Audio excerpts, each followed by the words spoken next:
Ladies and gentlemen, welcome to the 2015 World Championship Series Global Finals. We're finally here.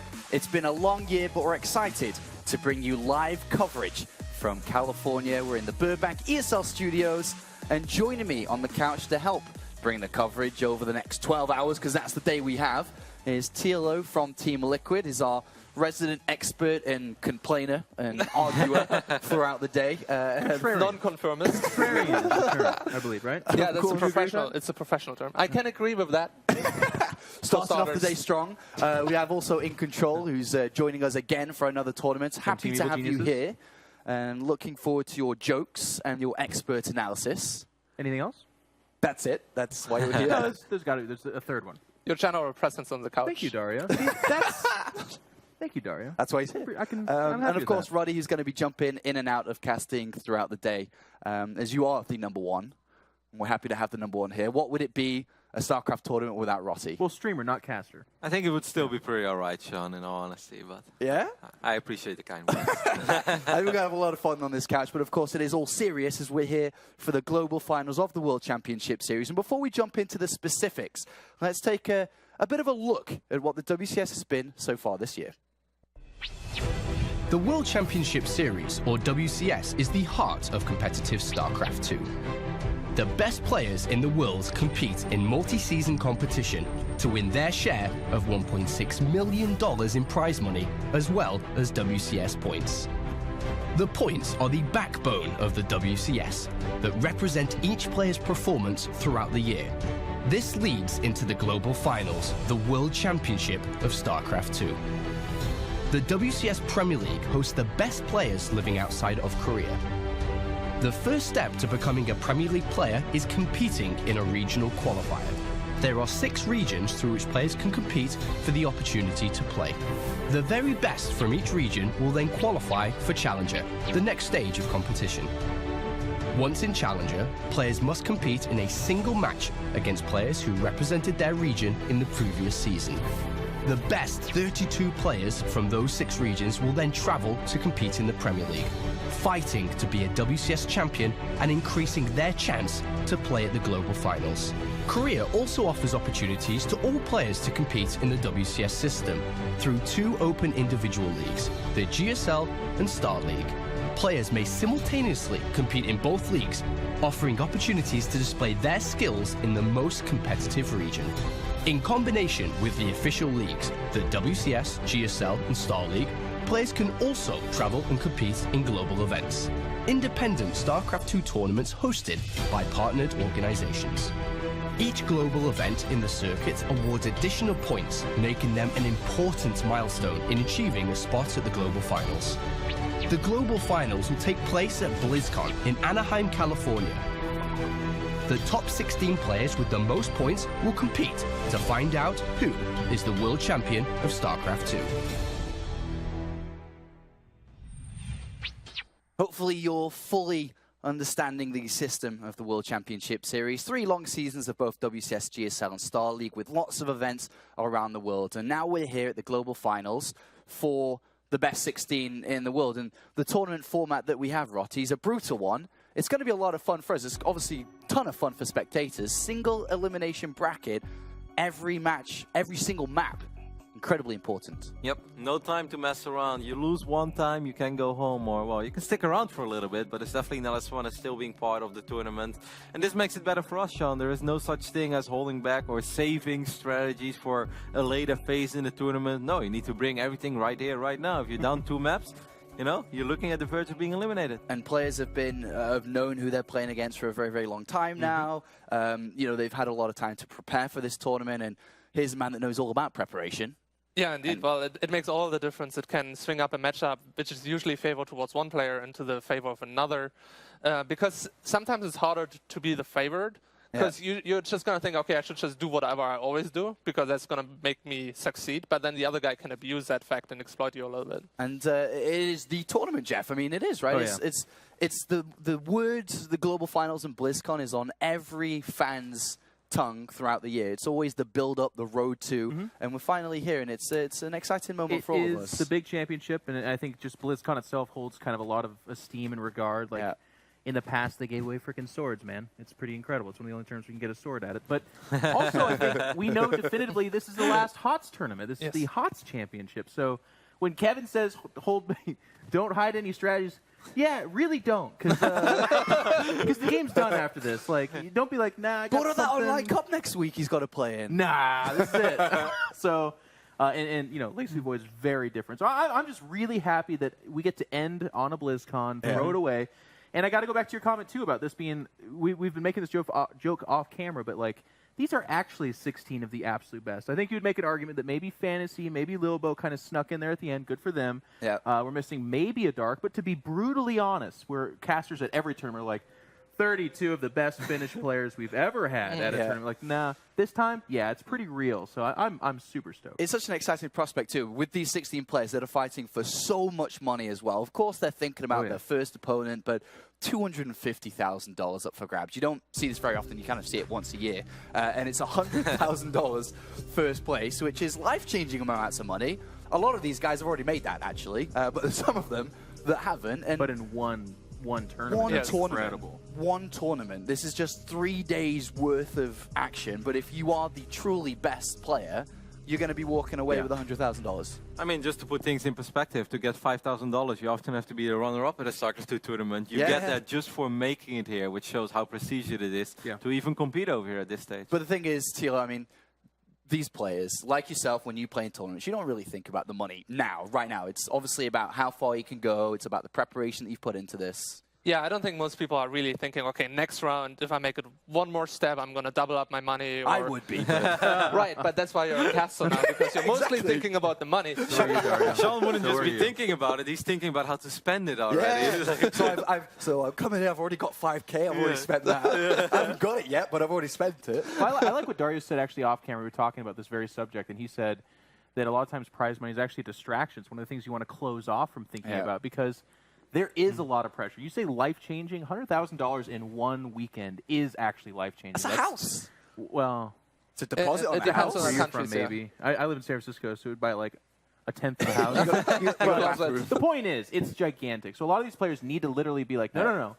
Focus on herO. Focus on innovation. Like, these are the guys I have to beat. And then afterwards, that voice creeps in and is like, hey, you just earned like $40,000. It's like, like, shut up, voice, and you focus back on the games. You have to do. And they got some time to be able to play this tournament as well. I mean, they've already had a month in preparation for today, which is the round of 16, and then we have another couple of days where we make the transit over to Anaheim, where we'll be going to BlizzCon, which, of course, everyone's always excited about. Not just StarCraft, but every other Blizzard title, every Blizzard fan. It's everything. It's the year coming to its end. And that, of course, is going to be on November 6th and 7th, where we'll play the quarterfinals and the semifinals, and eventually crown the 2015 World Champion. In 2012, it was Parting. The following year, SOS, and last year, Live.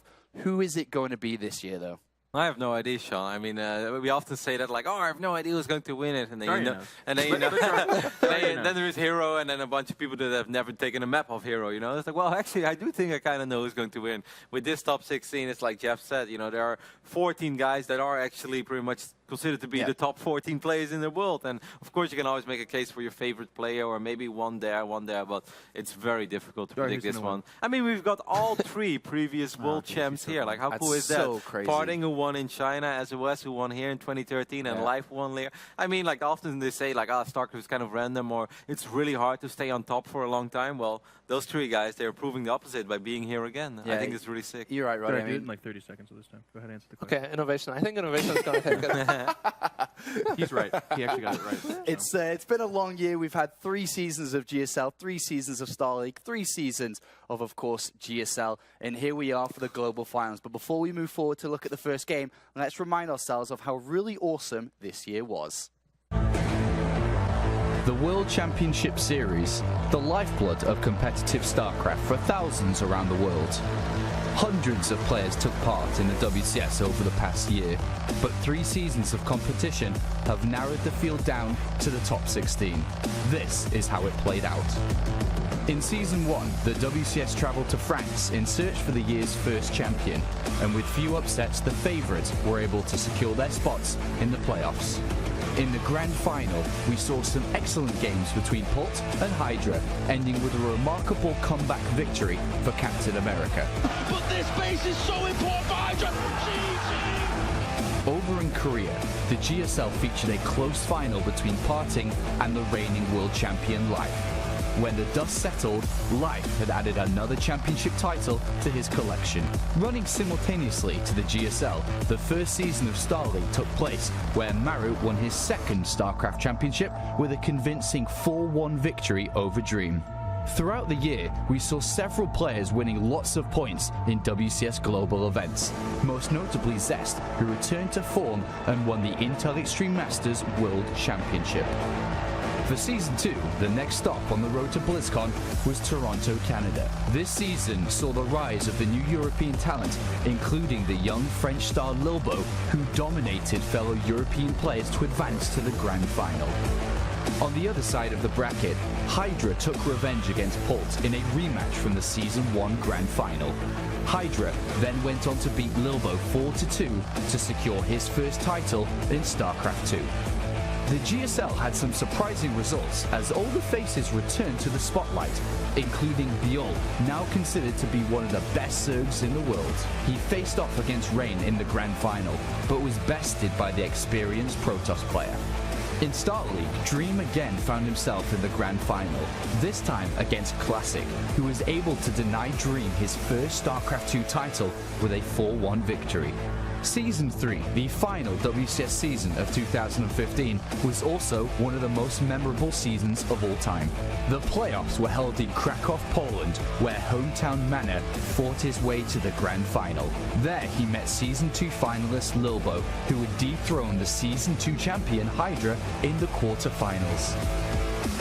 Despite the crowd cheering on Mana, Lilbo came out on top and became the first European player to win a WCS title.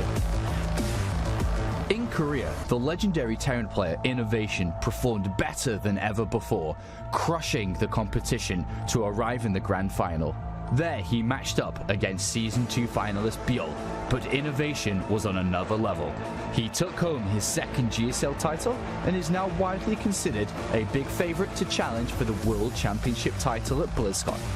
herO, another player looking to challenge for the title, comes in as the #1 ranked player in the WCS system, gathering more points than any other. He won 3 WCS championships in the last 12 months, starting at the Intel Extreme Masters in San Jose, followed by the first Kesper Cup of 2015. The year couldn't have ended in a more dramatic way, as Hyun unbelievably tied FanTaSy for 16th place in the WCS rankings. Due to his fantastic result at DreamHack Stockholm, the two were then forced to play in a best-of-5 tiebreaker match to decide which one would compete at the global finals. FanTaSy deflected the aggressive Zerg, securing his position. The road to the global finals is now complete. 16 players have locked in their positions among the best in the world. The battle now begins, where only one will be crowned world champion.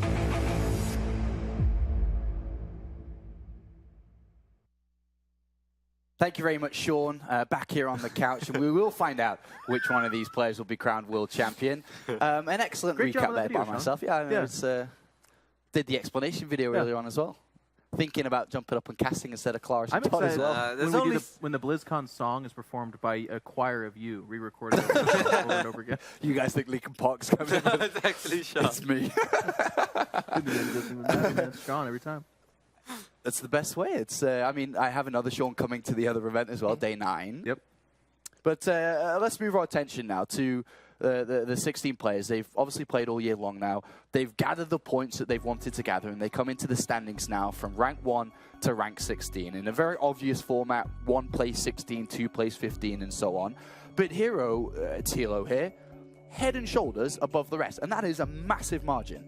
It is, first of all, going to give him a lot of confidence. Obviously, he's been performing well throughout the year. But also, it gives him a huge edge because arguably, he's playing against one of the weaker players on the field, FanTaSy. You said that so direct. You belong You on this looked couch, into buddy. my eyes as you said I could that. see a career of you doing analysis. And But talking like Roddy, that. what a great set of players, right? It's absolutely fantastic. Absolutely, Shaman. I was a little upset that Dario just agreed with you. He has never agreed with me. Yeah, that's actually. a little bit weird. I kind of expect him to say like, "Well, Sean, 1,900 points. Well, he's sitting That's next to me. not really head and shoulders above the rest." You know, Well, Sean and I go If we way look at back. it percentage-wise, No, I do really agree though. Like I felt in the previous years, whenever we looked at this top 16, I kind of was like, why do we even bring it up? Because I felt like the rankings 1, 2, 3, 4 was often weaker than like 11, 12, 13, 14, where you had the top performers of the GSL. But this year they had 2 leagues, and I feel that the top 4, top 5 actually represents, 5, 6 of the strongest players right now. And I think he makes a very valid point.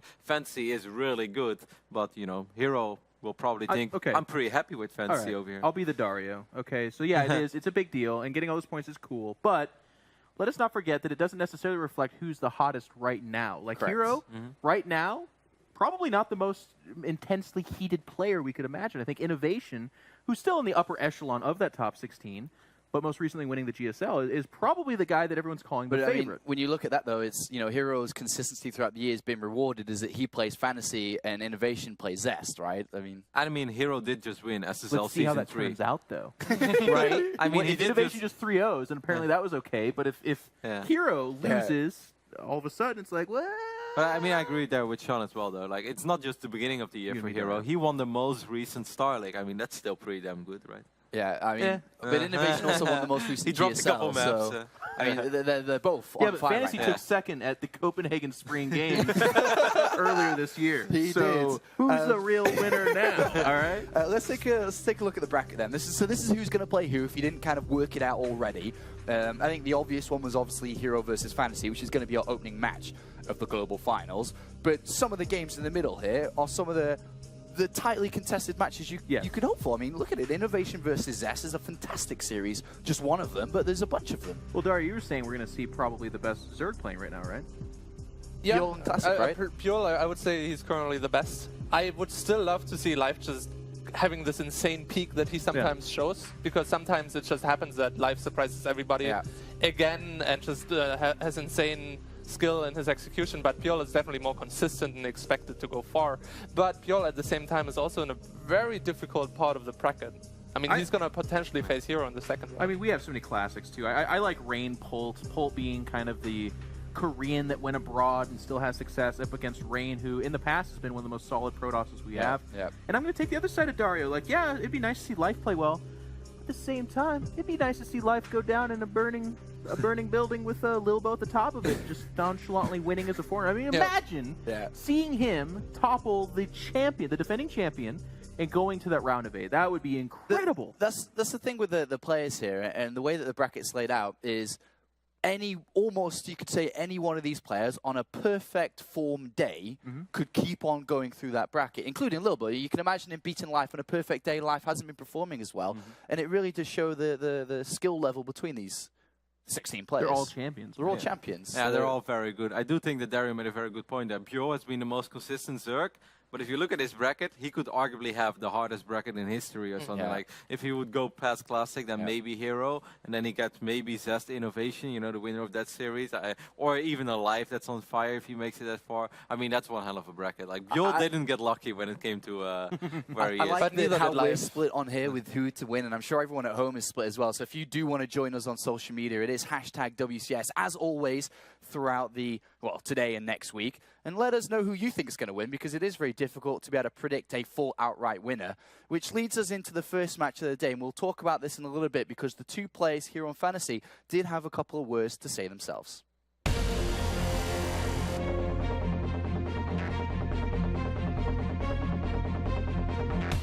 지금은 데드 픽셀즈에서 활동하고 있는 테란 유저 판타지라고 하고요. 안녕하세요. CJ 엔투스 에이스 김준호입니다. 저한테 있어서 프로게이머 생활하면서 제일 만족스러운 시기였던 것 같아요. 2015년은 저한테 큰 도전이었고, 나이는 지금 25살이고 게이머 경력은 꽤 오래됐는데 블리즈컨에 처음 오게 되어서 굉장히 설레고 기쁩니다.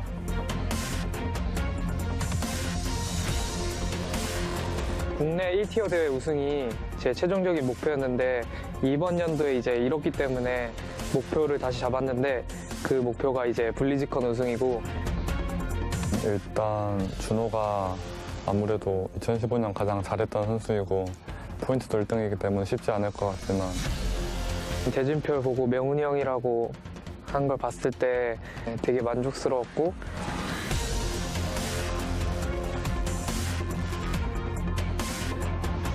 올 때는 거의 이길 수 있다는 생각으로 많이 왔고요. 그리고 준호라고 하면은 굉장히 컨트롤도 좋고 운영도 좋은 선수라고 생각하는데 저도 이번에 연습을 많이 해가지고 많이 끌어올렸기 때문에 충분히 할 만하다고 생각하고 있어요. 현장 컨디션에 의해서 좀 달라질 것 같고 제가 우승하는 데 있어서는 16강이 좀 중요할 것 같아요. 준비를 하면 할수록 자신감이 많이 생겼고 경기장에 올 때는 미국에 올 때는 거의 이길 수 있다는 생각으로 많이 왔고요. 그리고 여기 목표를 잡자마자 여기 바로 왔기 때문에 이번에 이루기 최적의 상태인 것 같고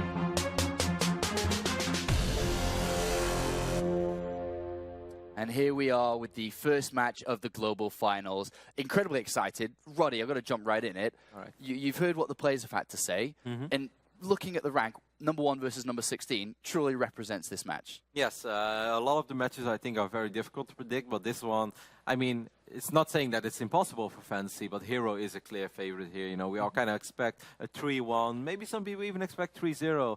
herO has been one of the best players throughout the entirety of the year. That's why he's gathered so many points. And if you just, you know, put their achievements, you know, in perspective or put them next to each other, that's a world of difference, man. Yeah, I think this is one of the ones, like, this is such a close tournament. There's so many amazing players. And I agree what you said earlier, like, any one of these guys could really turn on and win it. But can FanTaSy really turn it on and win it? Can he beat this guy right here, herO? Probably not. That would be like the Rudy underdog story of StarCraft 2. Yeah. And, it would be miraculous. I do have to say this. Well, herO's just the unstoppable juggernaut. We'll talk about him in a second. But for me, like, what's really cool about FanTaSy is I think he's been playing in elimination mode for like a month now. He had to beat Hyun to get here. He had to watch other guys qualify him for that tiebreaker match at DreamHack because he failed to do it himself. Like, he's had his back up against the wall for a while now. It wouldn't even make a good movie. It'd be so intense. But at the same time, you make it sound like a positive, you know, that he barely made it here. Man? And it could give him some amount of like survivability, but Yeah, at the but come on, same time, Dario. I mean, look at it on paper. Right, Every way that's you what I look think. at it, it's, you know, 5... Dario, stop being so positive about him. Just tell him, Sean. Tell him how he... You know, herO's won 5 tournaments. This guy's won none in StarCraft 2. That is, Exactly. of course. He's number 1. He's number 16. herO is considered one of the best players in the world. FanTaSy is not. I mean, it's what I'm saying. okay, That's what was so good. But I have to agree with Dario and everyone. Like, I think it would be very miraculous. But what I kind of like about this, to go back to my point, to make it a positive again, is everyone's discounting FanTaSy. And that's the time when a lot of guys are like, you know what? I'm going to do a strategy that's bad, it's risky, and who cares? And I'm going to throw off this guy that in a straight-up macro versus macro game, he would beat me. And I hope he takes that approach because, like Kevin was saying earlier, best of 5 single limb, there's nowhere else to go. Like, if you just do medevac drop, straight macro, you know, double, triple command center or whatever for 3 games, you might just get raffle stomped. I mean, take a look at the maps over here as well. We can discuss those obviously in a best of 5. You know, most of the maps will be played. But let's not forget that early this year at Intel Extreme Masters Katowice, also one of the bigger tournaments throughout the year, herO was one of the overwhelming favorites. And he was kind of upset by his teammate back then, Byung, who defeated him 3-1. Same matchup and kind of the same scenario. You know, if you would have said that Byung was going to defeat herO, most people would have called you insane. So it is not impossible. It has been done before. He has lost series like Nothing this before. is impossible. well, Roddy, continue on. I mean, Iron Fortress, the first map between these two, surely in every single game that we see today, map number 1 is going to give so much momentum, belief, and confidence. There's many words you can put in there. This is a very important map for both. Yeah, for sure. And I also think that this is a pretty decent map for Terran for the main reason. I'm sure the cast are going to talk about this as well, but there is no ramp going inside the natural, which often is a little better for Terran. You know, you don't have to worry about high ground vision. You can maybe be a little more cheeky. Also, a lot of surface area in the main base. I kind of feel like if FanTaSy wants to have a realistic shot at winning this series, you know, picking up Iron Fortress would be an excellent start, obviously, going up 1-0, but it's just one of those maps that, you know, is a little better for Terran than some of the other maps out there. Funnily enough, though, the stats show that Protoss is actually winning a few more games than Terran there, which is a little bit surprising to me, but I see a lot of really strong 2-base builds on Iron Fortress as well. So maybe because of that, actually, the map is not that bad for Protoss. Because late game, I agree, Terran is probably performing better there. But it's hard to actually get there as well. Because the third base is also very far for Terran. And it's not a joke to take it. It's 80 to 75. So I agreed with Kevin. Like when Kevin was saying this would be a good map for him to start off on. I'm like, yeah, it's a terrible map for Protoss. The drops are so strong here. But as you said, in the numbers, it's actually kind of even. And I think it is because that third is hard for Terran to hold, and there are so many two-base timing attacks from Protoss as well. Look at the predictions then. So we've going to be doing this the same like we did for Season 3 of WCS, is following the predictions. And this is us on the couch and, of course, the casters, Todd and Kalaris, and it is a whitewash in favor of herO. Oh, wow. Well, we saw this a couple times in Katowice. Now I'm starting to get worried. You know, if it was just me going for herO, but how many times didn't we go 8-0 or 0-8 in Katowice? But it would be very surprising for us all to be wrong here. I think if FanTaSy turns around and wins this 3-0, we just got to, I think, leave. I just step up. We call in the real cast. I don't feel like that. I don't feel like, all right, taste toasters and day night. Get here fast. Oh, they're trying. But no, every time that happens, I actually like that because those upsets are kind of what makes StarCraft really cool. Because so much of StarCraft is like, we're like, oh, well, here's the build they're going to do. It's very predictable on this map. And here's the matchup. This guy's way better than that guy. But it's those upsets that really give it the flavor. And I actually, if FanTaSy did disrupt this tournament that way, that'd be really cool. And there definitely will be upsets. It's just which series is it going to be today. But thank you very much, gentlemen, for your insight. And we'll be getting a lot more from you two. And look forward to hearing you cast a little bit later on, Roddy. But it is now time to start the first match here of the Global Finals. Let's head over to the commentary team. Of course, it's our Heroes of the Stormcasters, Todd and Kalaris. Thank you very much. The highest point earner of all time here in the WCS in herO, going up against FanTaSy, who scraped by to get into this top 16 and now going to fight off against one another. This is, well, I was going to go down the David and Goliath path, but in the end, it's a very, very tall order here for FanTaSy. Yeah, a lot of people have called FanTaSy a sacrificial lamb here, and going up against the Titan that is herO, it's going to be tough, but if you look at the recent history and how both players have been doing, they don't actually seem that far apart from each other. But I'll elaborate a little bit more on that once we jump into the game here. That's true. We'll be getting in very soon. Our first map will be Iron Fortress between these two. And already very excited to get the Global Finals opening week underway here. Because in the end, every single series counts. Every single map counts. There is no double elimination. This is all single, all down the same path. One of these guys will already be going home as we get into our first game here in this best of 5 between the rank #1 player and rank 16. And spawning down to the bottom right-hand corner, it is our blue Terran representing Dead Pixels. It is FanTaSy. Having played a great series against Hyun to get here, winning out 3-2 in the end of all of that. And then spawning down to the bottom left-hand corner, earning 7,900 points in the entire season. It is CJ Enters herO,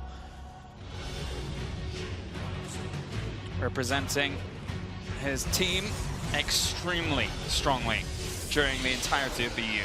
Absolutely. herO is a pro gamer who has earned himself over $150,000 during his career. FanTaSy, only 33,000, and I say only 33,000 for a player of his caliber. It seems really low in StarCraft 2. But if you look at his Brood War history, $123,000. So there's a big difference in terms of impact that he's had in the scene and success across both games here. Definitely hasn't found the same success in StarCraft 2 as he did in Brood War. That's right. I think for FanTaSy, he was 2010 champion back then, and then he also then had another 2 MSLs go over towards him, which he got defeated by Jangbi overall in both of them, I think. But one thing's for sure is that he really was at the top when it came to Brood War.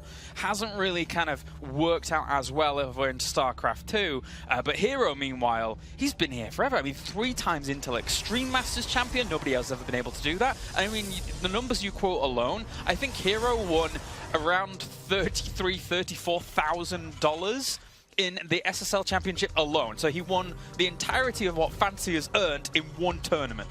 Yeah, sounds like almost the story of my life here. But yeah, these two going up against each other like this in the first round, this really makes for a great matchup stylistically as well, because you have herO, a guy that can mix it up very nicely, that doesn't necessarily lean more towards the cheesier side of things in Protoss versus Terran, and then you have FanTaSy, a guy who loves his macro, he can also mix in a lot of different builds himself. He's not one of those guys, say for example, closer to innovation, where you have one main build that you vary a little bit from, and you try to execute it perfectly. Like FanTaSy is definitely a guy who can adjust, but who we've seen in the past try to get a little bit too fancy at times, and sometimes it's really come back to bite him and make him do bad in some of these games. Yeah, FanTaSy a lot by the book, and then also, of course, you've always got to know that FanTaSy is going to stick around for a long time in these games, exhaust every single little option he has available to him before he actually taps out. herO knows that very, very well. Everyone knows that very, very well by now. But he is going to be sending out his probe and mothership core in opposite directions to try and fend his opponent as quickly as possible. And he already finds him with a good stutter step on that Marine to make sure that that probe isn't going to be able to get by, and almost died on the way out. So it was good control by FanTaSy. Both players here opening very economically. I wonder if with what herO saw here, he maybe chooses to go for his target. Usually Twilight is really his weapon of choice. I was talking a little bit about how recently it's looked a little bit more like, herO, he hasn't been doing that great versus Terran, and FanTaSy's definitely been doing a little bit better as a whole against Protoss as well. And I really feel like this might come into play here in this series. herO, though, opening here with just the Robo, very standard. He seems like from just seeing one Marine and one Burker, he's kind of read that there could probably be a very quick factory, so he wants to get ready for the defense. Does he want intel here as well? Mothership core going to try and head on in, because he didn't see anything at the front with the probe, so sends this in, spots the fact that there are already Widow Mines in production here, with the starport going down as well. So this goes to give him an inkling that he might need to prepare his defenses, but he's already slowed down the production there on that starport, which does slow down FanTaSy as a whole. FanTaSy showed a lot of brilliance recently in some of his games, in particular in online matches. He played in the MC's tournament that MC was organizing, which was less than 2 weeks ago, and he actually won it. If herO hadn't lost his first match round to Reality, another Terran, they would have met in the next round, which would have been funny, because you want to kind of hide your stride before a tournament like BlizzCon here. So herO, he had a pretty rough match against Reality. He was mixing in a lot of different builds, some cheesier ones, and in the end he lost 1 and 3. So then FanTaSy went on to win the whole thing. So if you look at that directly, you're like, well, I guess FanTaSy is just doing better. But, in a head-to-head, and also with the fact that these players, they know that they can meet each other and will meet each other in these tournaments, you shouldn't look at it and think that whoever won back then or did better, he's going to be favored here. How are we looking at RoboBay timings here and things like that for herO even, I should say? Because this looked pretty fast on herO's side of things. Yeah, this definitely was really quick. The thing is, a player like herO, he doesn't do that a lot of the time as one build that he wants to go for and all in with. He opens like this and then he sees what he's up against. So now, herO, having spotted the tech lab on the starport, he even gets out before the Raven comes out. That's such a good play here, fully knowing that there could have been a Raven. I'm pretty sure he spotted it as well. And now he knows exactly what timing he can go for, or all alike. If he wants to start and play a little bit on the greedier side of things, he can maybe drop a bunch of forges, some tech, and it's going to be a Forge and a Twilight Council here from him. From FanTaSy, though, with the tank coming out, was he scared of like some kind of blink play coming his way? Why was he going down this kind of tech path himself? Yeah, I think FanTaSy knows that herO really likes his blink play. So going for a tank like this and even a Raven, it's definitely going to make it easier against some of those blink builds. Usually, I would say that if herO had went all in with a lot of gateways, maybe FanTaSy would have died, but it's very rare for herO to actually do this as of late. So FanTaSy, I think he knew that there might be some kind of blink play at first into Colossus and the third base. That's usually what herO goes for. So he wanted to open pretty safe, make sure he could get his third command center up. And it already looks like in this series, FanTaSy wants to play a little bit of a longer game. A 3-base Terran with a lot of bio, medivac drops and all that. In essence, with how that lines up as well here, obviously he's just having his 2 engineering bays finish up and getting to good to go. I mean, herO has already had one of his first forges whirring away, I believe. Did he add on the second one, or am I mistaken? Is he just on one at the moment, is herO? Did he just finish up his first forge? Yeah, it's been just one forge that was made earlier with the Twilight Council. Yeah. And apparently, we've seen that in the past. He doesn't want to go into blink. He went straight away into charge, which is very uncommon. So herO, I think he might be a little bit afraid of a 2-base. He's misreading this. He hasn't spotted a third command center, so we think he's going to be some kind of a tank plus medivac and a lot of bio all in. So I mean, looking at it that way, you're going to charge, you're going to, regardless of if it's an all-in, I think it's very good to play the way he's doing it. He goes into Templar Archives, starts the third Nexus. If he's really in trouble, he can cancel the third Nexus, but regardless of that, I think he knows that the Viking production is going to be so delayed because the TN first went into a Raven and then has to go into Medivacs. So I quite like it, actually. It really feels like right now herO's going to be able to, if he wants to go into Storm, complete that before FanTaSy even attacks, in which case you're just in a great position. But FanTaSy right now is peaking very high in terms of army supply, or he's going to be in a second. The thing is, against Colossus and without Vikings, he can't really fight on paper, you know?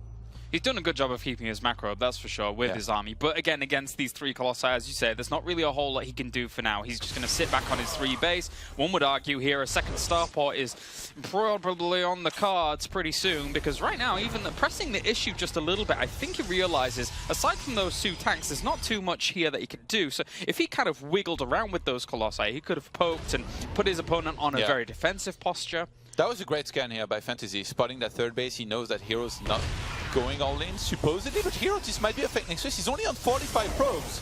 herO might just be going for it here. This is quite ambitious. I mean, to be honest, the Colossi could do quite a lot here. He's going to charge forwards with these Zealots. And if those 2 tanks don't do enough here, then this could just be over right now. There's 4 Colossi with this, and there's just no biofort. I think herO realized there was just no resistance to this army. I think he figured out there was not going to be any Vikings. He had an Observer in there as well, and FanTaSy, he made way too many SCVs there. He was almost at 70 against just 45 probes. I mean, that third Nexus, I think herO always meant for FanTaSy to see it.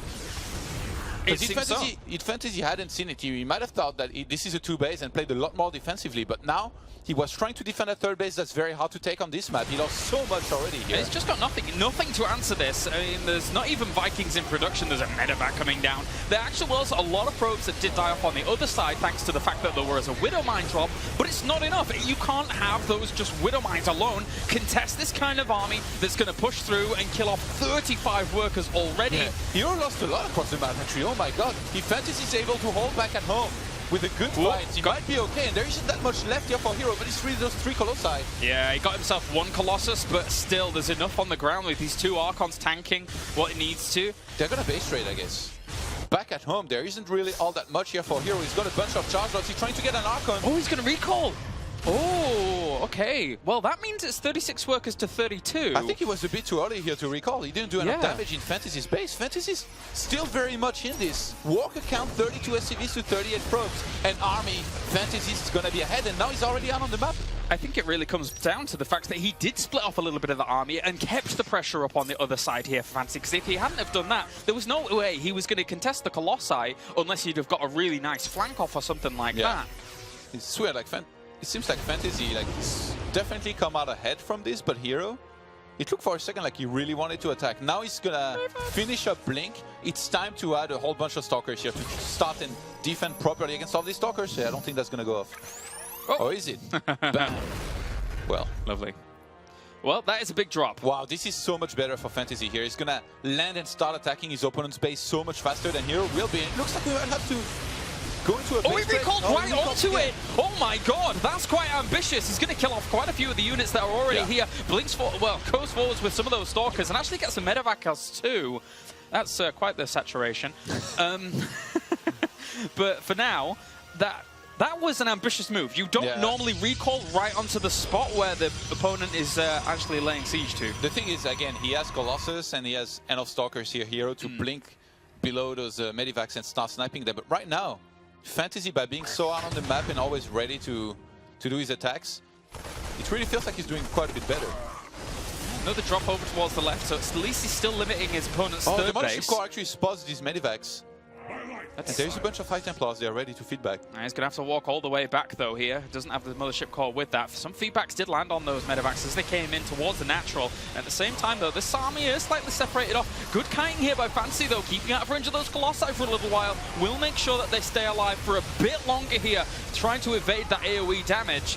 Picking up, getting out of there. And actually, he's doing not too badly against the Zealots in towards the main. So, all in all here, FanTaSy is trading off against herO pretty well. It's definitely putting in some serious work. Both players got 1-1. Stalkers were walked in now, so these units can, or Medivacs can get chased and sniped.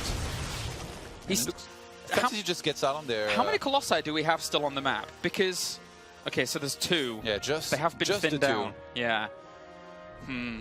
Yeah, I think FanTaSy did a very good job of just trading here for the last few minutes. After he held the initial attack, which was equivalent to an all-in again, even though it did a lot of damage, I don't feel like it was enough. And now FanTaSy is mining on the third base. He's still being active out on the map. The worst case scenario here for FanTaSy is that he takes a really bad fight in the middle of the map, loses everything, and then just dies. But he's not supposed to do that. But right now he's fighting with just more orders, trying to bait into those Widow Mines. But there is an observer. And he spots them, kills them off pretty easily. That's quite... at the same time, you're coming into the natural as well once again. So FanTaSy just really trying to always be all over herO. Yeah. Big warpins actually coming in though. Focus firing those high Templars that were warping in first was a cool little move. Trying to get the expensive units as early as possible in that. That base is going to be sniped though, here towards the north. herO really salvaging the situation. This is such a scrappy game here. The crisis management is everything, and both of these players are really putting their everything here into this, but FanTaSy, it still feels like he's ahead here. With all the trades that he's been able to get, Arthur's pylon is going to go down now. That's powering all of these gateways. That really hurts. I mean, shutting down that kind of production when he's already on limited production anyway, now how is he going to be able to really warp in too much? Another drop's coming in.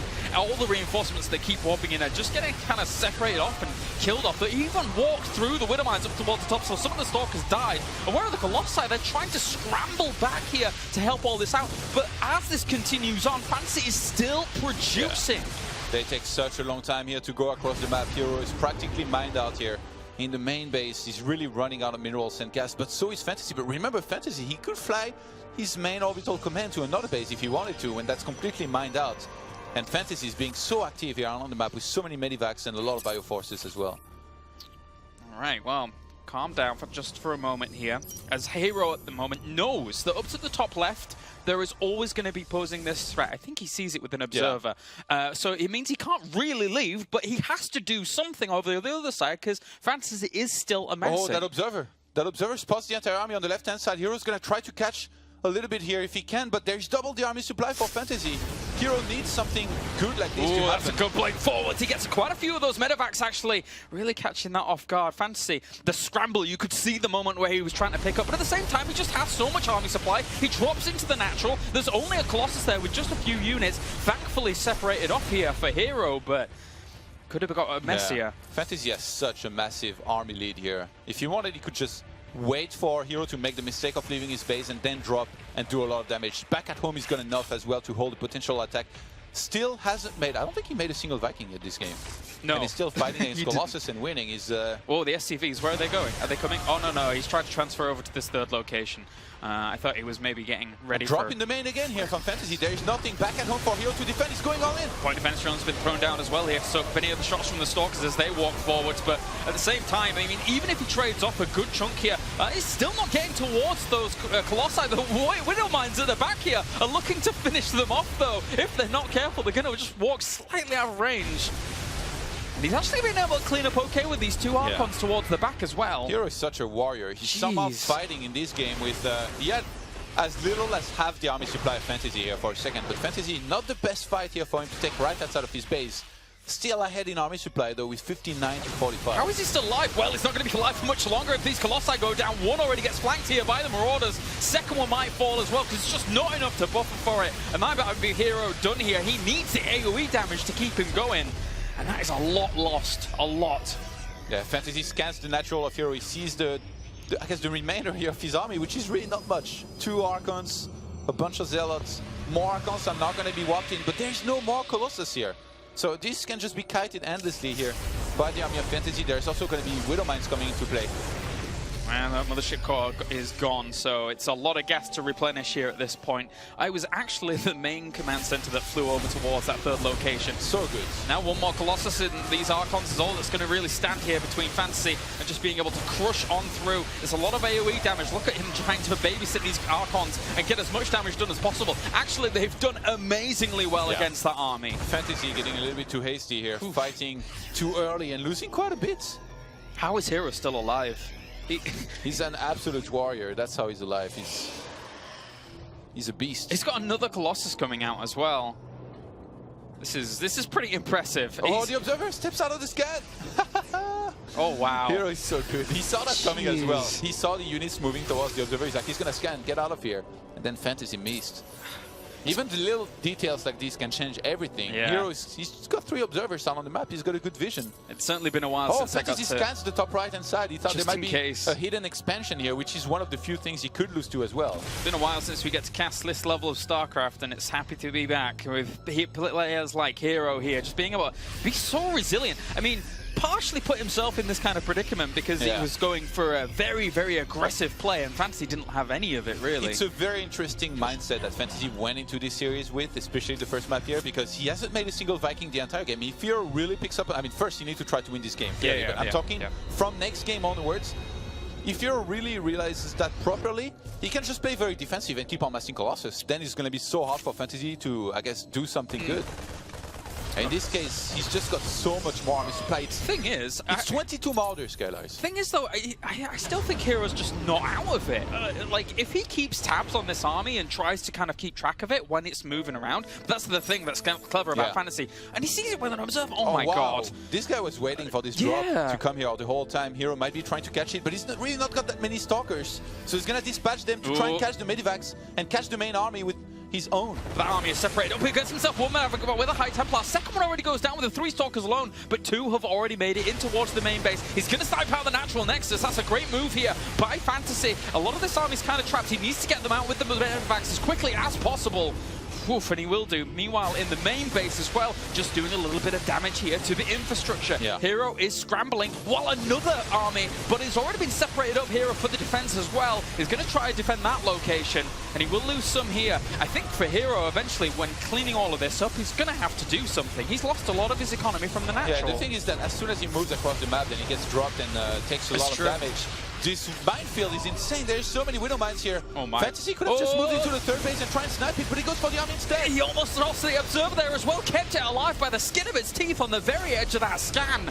And at the same time, he will clean up a lot of this, but he's going to go for the Nexus here. If he can bring that down, that is going to be all of herO's economy gone, and he does fall. A great pickup there for FanTaSy, and he gets out with the boost of the Medivacs. Time to pull the probes here, maybe, and for herO to try and go for the kill. If he just sits at home, it's going to take forever for him to remake that Nexus. He's going to be long-distance mining between the 3rd base and his main, so he moves across the map. And I know I've said it many times, but this time he's actually all in for good. Yeah, he's got to do something now. FanTaSy knows it as well. He drops into the main base with just a few Medivacs as well. He evacuates out the 3rd base. He knows all he has to do at this point is survive. The probes are just going to be probably heading over there for the offensive as well. I mean, FanTaSy can even fly away with his buildings and try to eliminate herO across the map. At worst, he gets a draw.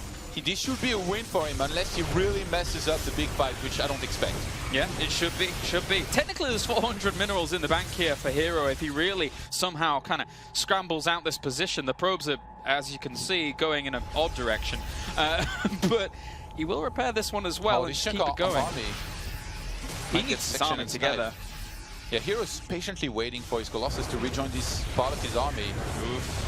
Look at all of these SCVs here, very nicely. They're all separated off here for a moment. One Widow Mine is going to connect there for a second, but still. Make a Nexus. This army is still quite scary for herO. That's the problem for FanTaSy. And there's no production going on either side because there's no income going on for FanTaSy at the moment either. Yeah, he needs to fly his main orbital. Actually, that's the orbital for the natural that flew into the main. Yeah. He's playing musical chairs with his command centers. It's going all over the place. And he has probes with I think right now FanTaSy, like, he's really worried about the Archons and Colossi, so he might want to try and play the base race.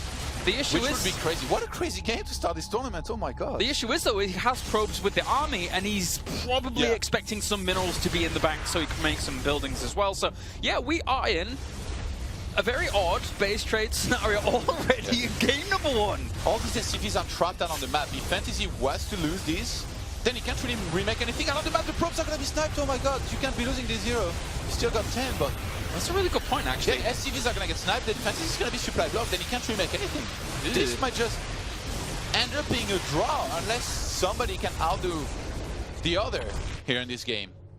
In theory, it can keep going for quite a bit. Let's see how this is going to play out. Already seeing FanTaSy to the left-hand side, killing off the majority of the buildings. Still, though, probes with this army. 400 minerals banked up. He knows where all these buildings are flying towards, so he's going to try and intercept them here. But he doesn't have that much anti-air. There is so few Marines. There is 8 Marines. This is really when you wish you had like a few Phoenixes laying around. Yeah. All right, and the Nexus is even going to be started on top of these buildings here, or close to them. All right, well, the thing is now is that FanTaSy knows exactly where this one important structure is. He's seen it already with all of his buildings flying away. Do you know what's great for herO here is that he's got 2 observers, and since there is no scan capability here for now, up until I guess one of these orbital lands, it's going to be a lot of vision here for him that he's gaining from that. Yeah. And there is a few sentries. How many are there? There is 2 sentries, so there's going to be a lot of hallucinations to work with in terms of vision here for herO. What do you think about the location he's expanded to? Because that's quite a location that could technically be shot at from like the back or something. I mean, he's got Colossus. There's a lot of areas where you're going to have to defend from here, though. Yeah. It's quite open. Is he gearing up for an attack here? He's got units on the left. He's got units in the west and the east, Skylar's. He could even drop on top with some of them as well if he was to go for some kind of maroon attack. I think ideally he's waiting for herO to move out to then try and get an engagement in. I don't think he will setting up on the right-hand side as well. I don't think he will move. Like with 10 probes, he sees a lot of the army towards the left there with the Stalker. This is tense now. Yeah, 3 SCVs. Where's he going? 3 SCVs are on the map and mining. He doesn't realize about the army towards the back. If he's pulling him out of the position here, this is just going to run in and kill off everything. Oh my god. FanTaSy is going to he's pulled him so far away. Even the Mothership Core is not in position. He's going for the Nexus. He's just going straight for the Nexus. He's not pulling back for this. He needs to get... Does he have another building? Does he have anything? Is there no pylon? He started the pylon. Oh my god. Oh my god, I was close. He's on the map. On the map, he's going to be caught. Oh, he can just kill that off instantly. He has nothing else. All the probes are going to be going down as well. He cancels that one. Another assimilator goes down. Oh, herO, you got completely taken for a ride, my friend. FanTaSy. He can snipe that from down the ramp, by the way. Oh, herO sets up to try and scout it. He's going to spot these medivacs. He got the command center, but there's still 5 SCVs that can make another command center. It's going to take like 15 minutes then. Yeah, but I mean, FanTaSy is in the driving seat completely now. Yeah. That's for sure. God, that's what an insane game here to open up the day with. Yeah, that's one way to put it. If FanTaSy doesn't succeed in winning here with just this army, this would be a draw. You'd think that he could just team and snipe this assimilator, but he doesn't want to take the risk here for now. Did he start producing something? Because he's just gone down from like several hundred minerals or so. He started the command center on the top left, where he sent his SCVs as well. All right, yeah. And he also is flying back his barracks to his add-on. That's cute, in the main. Oh, nice. I guess why not? Because now you know your opponent, your Protoss opponent, is pinned with these 2 assimilators. There's no way he's going to be leaving those anytime soon. Usually the dream here is that you get a Banshee that finishes the game for you. Even though there's 2 observers, this could be sniped. herO moves out. The chunk of the army at the bottom for FanTaSy is going to go for the assimilator. Perfect little move here. Just double time up to try and slow all of that down. The divide and conquer method. But at the same time, he's actually losing a lot of those Marauders down towards the south. He can't conquer that Colossi. If FanTaSy loses everything here, I mean, this could be a draw again. He's playing for the win here. He's lost so much. He's got medivacs, though. He should never really lose everything. He should always be able to pick up the scraps and then always get away and he's able to heal up. It's 32 army to 38, but that's counting 3 Colossi and 1 Archon. Yeah. Oh, feedback. Going for the High Templar. Will be able to kill off 1, and then he could just easily target down the assimilators from this point onwards. The Colossi are coming in to try and help on out. One of the assimilators is going to go down. Actually, no, that second one. No way. He's only got 5 Marauders and 2 Marines left. Mothership Core is going to do the job. Oh my god. Is that just... Big Papa is here. Or Big Mama, rather. Is this actually a thing? Evacuation. The thing is now, the Mothership Core can just chase this. There's 2 Marines that need to come along and help. Yeah, but FanTaSy is going to come back with the medivacs, and he's got 2 Marines. Yeah, 2 Marines for the job. That's enough. Imagine if those Marines died. Yeah. Can't the Mothership Core do pretty well? Well, against Marines 1-1 and medivac, no. No, yeah, you got a good point. Oh well. So, surely, how much do we have left? 3 Colossi, 2 Sentries? I think like herO realized that maybe like it was going to be really hard to win, but he could at least play for a draw. If he caught all of the command centers, kill all of the SCVs. And right now, we don't have too many SCVs on the map. It's just the 5. They're loaded up in this command center. They cannot mine. If you were in the situation as the Protoss, Todd, how do you separate up your army here? Because you need to help the mothership Well, I mean, core. they almost never win this game, so you shouldn't be asking me. But well, with how little he has, maybe Chase. herO can do half-half, just leave barely enough at the assimilator to try and hold there and go across the map with the rest to try and win. The mothership core gets sniped here. herO is going to put it all on the line once again and move across the map with 2 Colossi and 1 single sentry. Uh-oh. So actually, if he can hallucinate 1 or 2 units here. So behind, we have a Colossi and a Sentry protecting the assimilator, right? No, that FanTaSy's going to fight. He's going to spread out his units perfectly so that the Colossi don't get any surface area. That's one way to go about it. One Marine already falls. The Colossi, though, they're very, very vulnerable to these Marauders when they're separated up like this. One of them's already going to fall. All he has to do is micro. Technically, you could pick up these Marauders in the medevacs and keep them alive, and the second Colossi will fall as well. Wow. And now herO's moving across the map with his last 2 units here in this game that can attack a Sentry and a Colossus. It's another one. It's round number 2. He needs to take out this army quickly and then take out the command center. Guardian Shield, I don't think he has enough to be able to do it. Even a hallucinated Colossus, but it's not going to be enough. There you go. GG. Game number 1 goes to FanTaSy. What a way to open up opening week here. As FanTaSy will take game number 1. herO almost got a draw out of this. Somehow, he was supposed to lose 15 minutes ago. He stayed in it, fought with everything he had.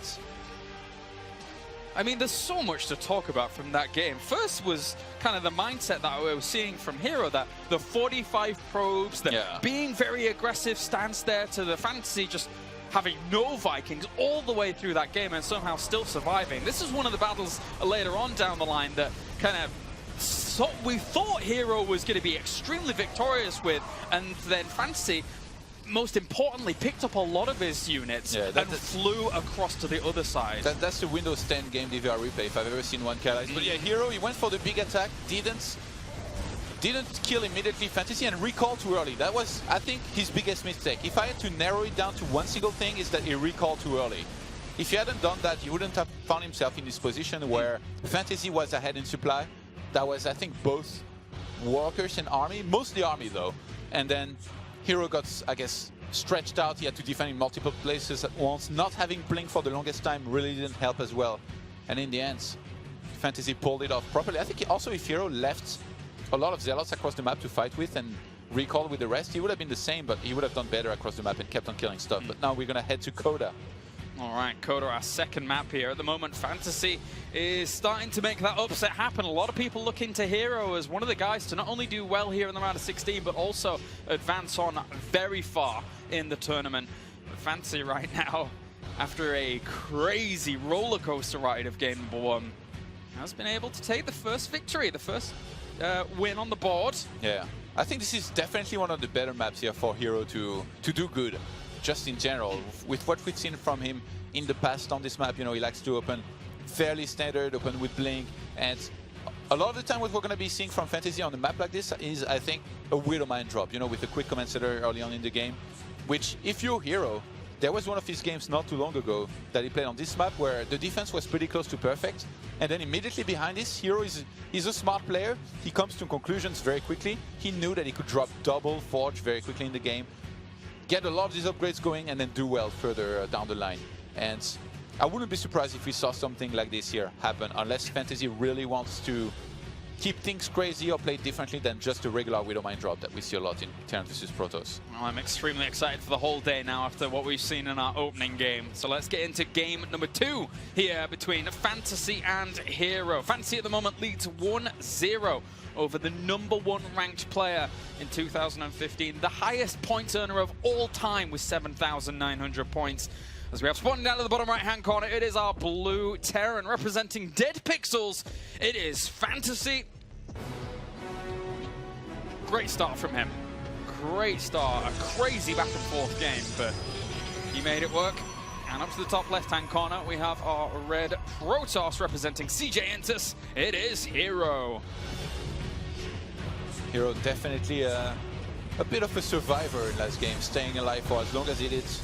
But he went up against the survivor champion himself in FanTaSy who's been on the verge of elimination from BlizzCon for weeks now. That's actually the greatest point of all games. Of all people you have to go into a game like that, you end up being with FanTaSy, who isn't going to leave. Even if he had one SCV left, he's still not leaving. FanTaSy brought the FanTaSy GG timing like literally to real life and tournaments. Like, just refuses to lose. No, exactly. Imagine if he just keeps going through the entire round of 16 in that fashion. It's like 3-2s, 3-2s, 3-2s, all base trades. Everyone just can't deal with the pressure. It's that much. I'm not sure I want to cast FanTaSy anymore. He just makes my heart go crazy. But for now, it looks like he's going to be opening up with Command Center first. So already a very, very bold statement here from FanTaSy. He is in, well, what he believes a very, very comforting place right now. The thing is about FanTaSy is that he's pretty good against Cheese. You know, in his last 10 matches versus Protoss, he went 8-2. The only 2 Protosses he lost to were Deer and Patience. He beat Wellmu and Elfie, so he pretty much passed the Cheese test with flying colors. He beat Lilbo twice, he beat San and Mana, so he's been doing pretty good against Protoss as a whole.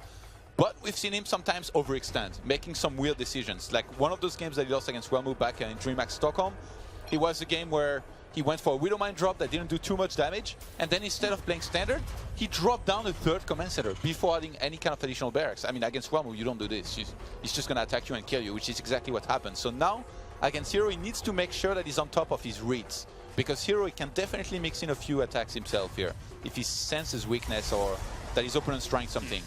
What do you think on herO's side of things? I mean, that kind of 45 probe, 2 base, pseudo sacrifice of a 3rd base. Like, was that really what a herO is kind of punchy with in his strategies? Is that something that he should be relying on here? I think it was really cool for him to adjust the way he did, and I really think that he should have gone a lot better. Because on paper, like if you look at the first attack, let's be honest, FanTaSy was getting crushed. herO was supposed to stay in the base of his opponent for longer and kill him. This is the classic mistake where you panic, you recall too early, and then the Terran just keeps on dropping, he's out on the map, and there's not much you can do, because if you move across the map, you get dropped very quickly and you take damage. It's what the Terran wants, right? They want you to go back as quickly as possible. Because they're so mobile, so mobile here as the Terran.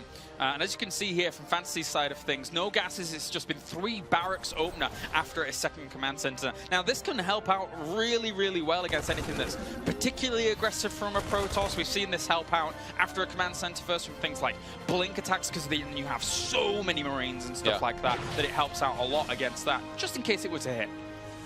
And we've seen this build before from FanTaSy where, actually, you know, I talked about how everybody was kind of expecting a Widowmine drop, but now herO, having scouted 2 barracks, I think he's already got it figured out here. That Stalker not going to be able to do that much, but definitely a good trade here, getting a Marine and then getting out. And then herO is trying to confirm here exactly what he's up against, trying to be a little bit annoying as well. FanTaSy going for the command center first and 3 barracks. I think this is really cool here, what we're seeing from him. He's mixing it up, he's getting a perfect scout here with seeing the Twilight Council. And behind this, when we've seen this kind of build from him before, usually FanTaSy is a guy who delays Medivac a little bit more than other players, that likes to go into an eBay pretty quickly to get some upgrades going. And he's done well with this kind of build in the past. How that SCV got in so easily, so nonchalantly, I do not know. But regardless, he got in. And at the same time, herO here has thrown down his robo facility to kind of compensate. So at least that information has been hidden away from FanTaSy here. But I think FanTaSy overall is also a player that will say, oh, okay, I got to see your Twilight Council as easily as I did. Maybe you won't go down that path that aggressively. And there's that eBay here. So FanTaSy is really going to be delaying his Medivac tech, but something that he did in one of his latest series against Protoss, which was against Wellmu when he opened this way, is that he knew that there was going to be a lot of Colossus, most likely, especially if he scouts it. Oh, wait. He got himself a Stalker for a Marine or 2, so that's not too bad at all. herO not reacting as fast as I thought, but yeah. FanTaSy in the past has gone for a double starport very quickly to get a lot of Vikings. It would be funny if from one game to another he goes for 0 Vikings first one, and the second one he just masses them and kills herO, who goes for too many Colossus. But in this case, the Dark Shrine was just can, I think. Yes, it is. It's seen at the back. Wow. Everything. Does he cancel herO? Usually you keep it, but then you don't use it up until a later point. Everything that, I mean, herO's game plan from game 1 to game 2 as well, there's been these little kind of tricky moves. He's cancelled the Dark Shrine as well behind all of this. So he's gone over to Robo Bay. He's going for a more usual look here. But also the Warp Prism is still in production here. You know, it's funny because herO didn't cancel it. Maybe he was hoping that FanTaSy would go for a second scan, in which case like he would have seen it. still being up, and then you cancel if you had enough time. But usually you can just, I mean, you've already spent, you know, the gas and minerals, you can just let it finish and not use it up until a later stage in the game. In this case, herO knows that he's got a refund on some gas, that he's not going to be warping in Dark Templar, so he goes for double Forge here for some good upgrades. Yeah, I like that idea. You know your opponent, once they've seen the Dark Shrine, is likely to invest into those 2 missile turrets, or at least 2. One towards natural, one towards the main base. Double Forge from this point on, it kind of, you know your opponent's spending into that, I can spend into this, kind of equalize up the odds, maybe get into a good position with those upgrades. Whilst you imagine the Terran here at the moment is only on 1 engineering bay, kind of cranking that away, so Protoss can try and kind of skip some corners, as it were. It'd be crazy if the scenario I talked about earlier came into play here, with FanTaSy potentially going for his 2nd starport here. Yeah, he's just got his first one finished. Double upgrades as well coming out here for herO now. And usually double upgrade play kind of leans more towards a 3rd base from this point. But at the same time, we have seen those kind of just line up for a 2-base push again. It's very ambitious, though. He's already seen the 3rd base coming down here. It would give him a bit more room to go for his, but you don't want to spread yourself out too thin as a Protoss, even at this point, because you know your opponent has been churning out from 3 barracks the whole game long. So there could be drop potential pretty soon. Yeah, FanTaSy is just going to add on additional barracks here for now, making sure he's safe with that 3rd command center, which was started decently early, you know, as much as herO slowed it down a bit. That was cool. FanTaSy already, you know, opening up the floodgates here on the right-hand side, so to speak. You know, he's getting ready for, I think, multi-pronged attacks, with which he's really, really good. And first Viking, that's already one more than he made in the previous game. First Viking is going to start production here. I really like FanTaSy in this game. He has been so on point about all information he's been accruing, and he's going to get the cancellation on towards the 3rd base. Really good pickup here. Even a few Stalkers for good measure. Needs to get out. All right, sorry, Marines. And herO might just attack here. He might just do the same thing as last game. He's on 45 probes. He's going up to 8 gateways. I think he knew that there was the potential here for FanTaSy to do a similar thing, you know, to be out on the map, try to be aggressive. He's moving out. He's going to be 8 gates. He's already got the War Prism, so he doesn't even need proxy pylons on the map. This is going to be such a dangerous timing. And herO, with the mistake he made last game, I'm pretty sure that this time he wants to commit. It has been spotted as well, though. He saw that the War Prism was in that position. He even got himself a medevac retreating on the way out there here. herO moving out with this. There's quite a lot of Stalkers at the front. No Zealots with no charge to speak of, but 2 Colossi against only 1 Viking this time. And now FanTaSy is doing exactly what he did last time, but he looks to just be moving out towards his opponent's base with drop again. This time he starts running across the map as herO is about to attack him and start that orbital command and then move into his natural. So FanTaSy, this is really late. And I think right now herO's probably realizing that, you know, there's the potential for a counterattack. He left the Mothership Core back at home, so there's not going to be a recall. Colossus! Rather, photon overcharge here used. Oh, okay, it's only 1 Viking now. Yeah, well, only 1 Viking, but still. He'll do what he needs to for a while. Mothership Core. Oh, it's going to get brought down eventually here by the Marines. Choose photon overcharge on the natural. FanTaSy can just move there. Yeah, so this is not exactly working out too brilliantly. Yeah, across the map though. How is FanTaSy ever going to stop this force here? He needs more Vikings or something, but he's still just committing to medevacs and Marine Marauders alone here. So all the probes are going to get bottled up. He's going to kill off everything in the natural. We are in a base trade scenario again. Can he evacuate if herO gets across the map? He's got enough minerals to start a Nexus. Here we go again. And at the same time, look at this. herO is not making the same mistake. He's sitting around. He's going to kill off every orbital command he can find. They are now all gone. And he's just going to lay waste to the infrastructure. All these SCVs are trapped in there as well. Is he trying to evacuate probes out with a War Prism? Did he lose everything? I think he's trying. He's going to be able to as well. He can pick up 8 of them. Run away, fellas. That's perfect. He's got 900 minerals in the bank. So this could be the winning move, pretty much. Yeah. Because right now, herO's getting eliminated. If that War Prism gets caught, it seems like FanTaSy seems to know about it. Was that all the SCVs as well? There's 6 left on the field here. Okay, so that's not every single one. 4 of them are on the map, but there's not enough minerals here for FanTaSy to start a command center. So my. This time it looks much worse here for FanTaSy. Yeah. Especially, I mean, the army supply is not in his favor. It was all the games before. And herO is so rich as well. He can already make a bunch of pylons in advance for when his Nexus finishes. He's got 8 probes out on the map that are going to be able to start mining as this Nexus finishes. FanTaSy even sees the Nexus, you know, starting next to his last building start dying. Yeah. sends this hallucinated Phoenix out to try and spot everything that's going on. And there's no observers, actually. So those 2 Widow Mines could be a bit annoying. I mean, FanTaSy, I don't know how he's supposed to win this game here. He has 3 Marines here. If herO gets 4 Phoenixes out, it's over. Yeah, this is not the best of positions here for FanTaSy as much as he... The thing is that currently he is playing in such a style that is always encouraging these base trade scenarios. Yeah. Because he can never take head-on the Colossus-based army that we keep seeing from herO from game 1 to game 2 as well. But this time it's definitely not working out in his favor. This is really cool here. This time we're seeing herO going for a similar timing with Blink instead of charge, but executing it a lot better here this time around. And FanTaSy really didn't see that coming once again. In the first game, that's already happened, you know? And this is not like a hard cheese, you know, like some kind of proxy target. It's just a mid-game timing that's really hard to see because you see a third Nexus, you're like, well, he's going to play macro, but no, he stopped probes on 45, drops down 8 gateways. I mean, if you're a pro gamer in this situation, you scouted out everything all game long, you denied the third, surely you're feeling in a really, at that point, you were feeling a really comfortable position as FanTaSy. Yeah, but at the same time, I think FanTaSy should have been able to figure out that something was up. You know, you don't ever get a cancel on the third Nexus that easily against somebody like herO. You know, he's a champ, he's a great player. Yeah, that makes sense, because all in all, just gearing up for this kind of attack. Well, it's worked wonders here for herO and FanTaSy. Well, now we get to see his GG timings, because that's how this is going to be for a little while. I really like this out of herO. He doesn't have any observer left still alive. I think he realized there could be some Widow Mines here by FanTaSy, and there's 2. So he's really worried that this could burrow in his middle line. So he goes for a Forge, and I'm pretty sure he's going to be dropping a cannon ASAP, an in-control cannon, if you will, to make sure he's safe. Yeah, it's perfect here, considering that he has no observers. And there goes that cannon. Now dropping in a few units on every single angle here against this base location.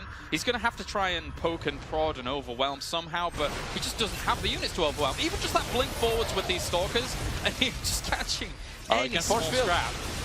Oh, there's no way that these Bioforces are going to be able to filter down there and do the damage that they need to. The Colossi alone are doing quite a lot, and everything gets trapped. There you go, GG. herO will tie up the series here, 1-1. After a very, very similar situation coming out from our previous game, but in the end, herO way up on top of this one. I know what herO's coach Notebook said after map number 1 that he showed him. Leave your mothership core back at home because photon overcharge is pretty good. Even just 1 photon overcharge. Yeah. Didn't even get it on the natural. Time. These probes were safe in the main. The Warp Prism came back, picked up 8 probes. In the end, he was able to evacuate. And this was the snipe out here from our Windows 10 game DVR replay. You don't get that kind of snipe unless you're playing against, I don't know, like me or something. Like, you know, like, if it happens against herO, you should really have your spider sense start tickling. Why was it so easy? Yeah, exactly. I really thought that herO was going to be able to evacuate here with a few of his probes. Tried to get out, and at least this Warp Prism. These were the ones. This Warp Prism was a true MVP, really. He didn't have to have any pylons towards the front. He got the probes out that he needed. It delayed the third base at first with the 1-0 that evacuated after. Really, really good stuff there by herO. And all in all, still these compositions that we're seeing from herO. What is going on? Is that parting? That is parting, yes. The thing is I suppose a lot of these teams like Yo Flash Wolves and Dead Pixels who haven't quite had the house practice of the Korean team, I imagine they've banded together a little bit in aid of one another. So it makes sense. So Parting giving some advice here to FanTaSy. What do you think he's saying? He only attacks with 45 probes. FanTaSy's Stop making SCVs and camp. Do I really have to make Vikings? I don't like 6 them. bunkers. 6 bunkers. All right, well, that is 1-1 currently here in this best of 5. Our next map's going to be Bridgehead, and then we will have Cactus Valley. And if we need it, Dash and Terminal to wrap things up. I love Dash and Terminal, Todd. It is my favorite map of this entire map pool. Okay, why? Because I'm a bad person. It makes for some crazy games. But here is Bridgehead, also one of my favorite maps of this map pool because it's so diverse. It's such a crazy, crazy back and forth map. Very even in Terran vs Protoss, actually 23-22. That's really, really close. But this is a map where if herO was to play a similar style, again, this is very hard for FanTaSy to properly read into it. But now he's aware that herO definitely has this mindset of like, he doesn't want to go into a long macro game without trying to do any damage before, which usually, I mean, if you're Protoss, that's to some extent standard. Like, you can't really sit back at home, play defensively, and expect to win, because only Rain can do this. Yeah. And herO's not Rain, even though he's pretty good himself. No, here is herO here, our Casper champion, our SSL champion. And at the moment, he has his work cut out for him, that's for sure. FanTaSy has turned up, but in a different way that I was expecting. I wasn't quite expecting him to be so frugal about going for these base trades and being happy to do it. But we're now getting into game number 3 here, guys, between FanTaSy and herO. And remember, it is do or die here in the round of 16. There is no lower bracket. It is all on this best of 5. As we have spawning to the left-hand side, our blue Terran representing Dead Pixels. It is FanTaSy. FanTaSy really bringing some good things here to this matchup already. He actually left before his last building was burning down last game as well, so he's feeling good. That was really weird, that. And to the right-hand side, we have our red Protoss representing CJ Entus. It is herO. Well, the music is perfect. I know. For this intro. herO, he needs to stay focused here. His plan was to go for a similar build than what we saw every single game. Right now is the time to start thinking about what FanTaSy is going to be doing better, because we can surely expect FanTaSy to start adjusting his play here a lot more than what we saw in the first 2 games. You know, it's very hard to first get a feel, but now we're reaching this point here in the best of 5 where both players kind of know what to expect from each other. So unless somebody was to bring something crazy to the table and really mix it up, I think we should be looking at them trying to adjust as much as possible from there. And already a probe being sent out here from herO, so he really wants to know what is going on early from FanTaSy, who, by the looks of things, command center first again in his pocket. Natural here on a map like Bridgehead.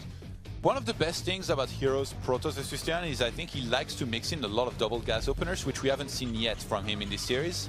I would really like to see him bring back some of these, because it really keeps a Terran wondering, and FanTaSy, he loves his command center first.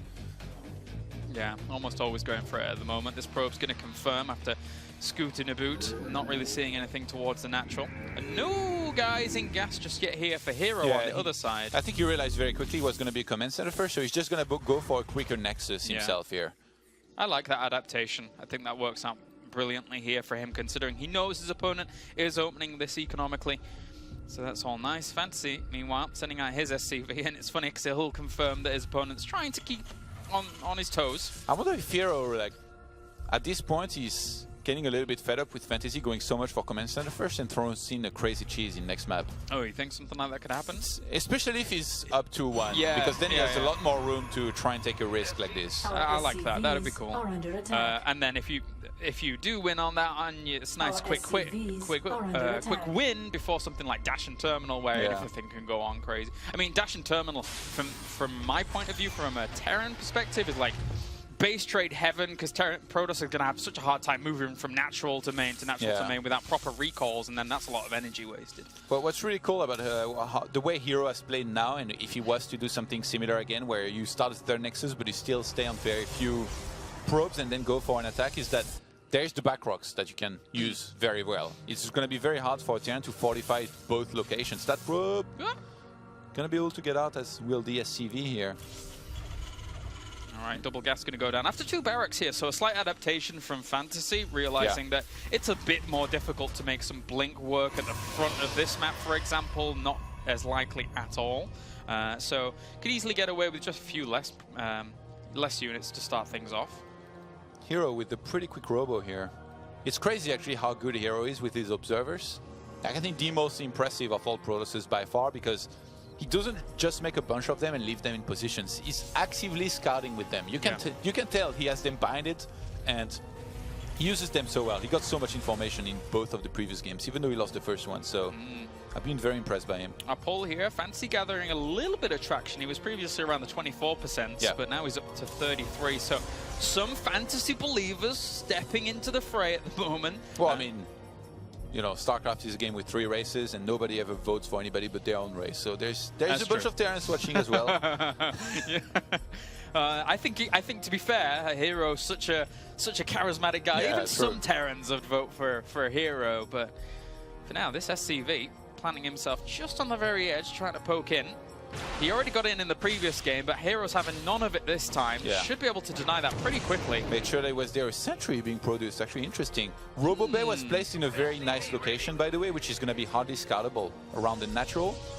And Warp Prism coming out once again here from herO. So this is look at his position. How are you supposed to see this here if you're FanTaSy? Unless he drops, like I feel like there's almost no way he's going to scan there. No, very, very difficult.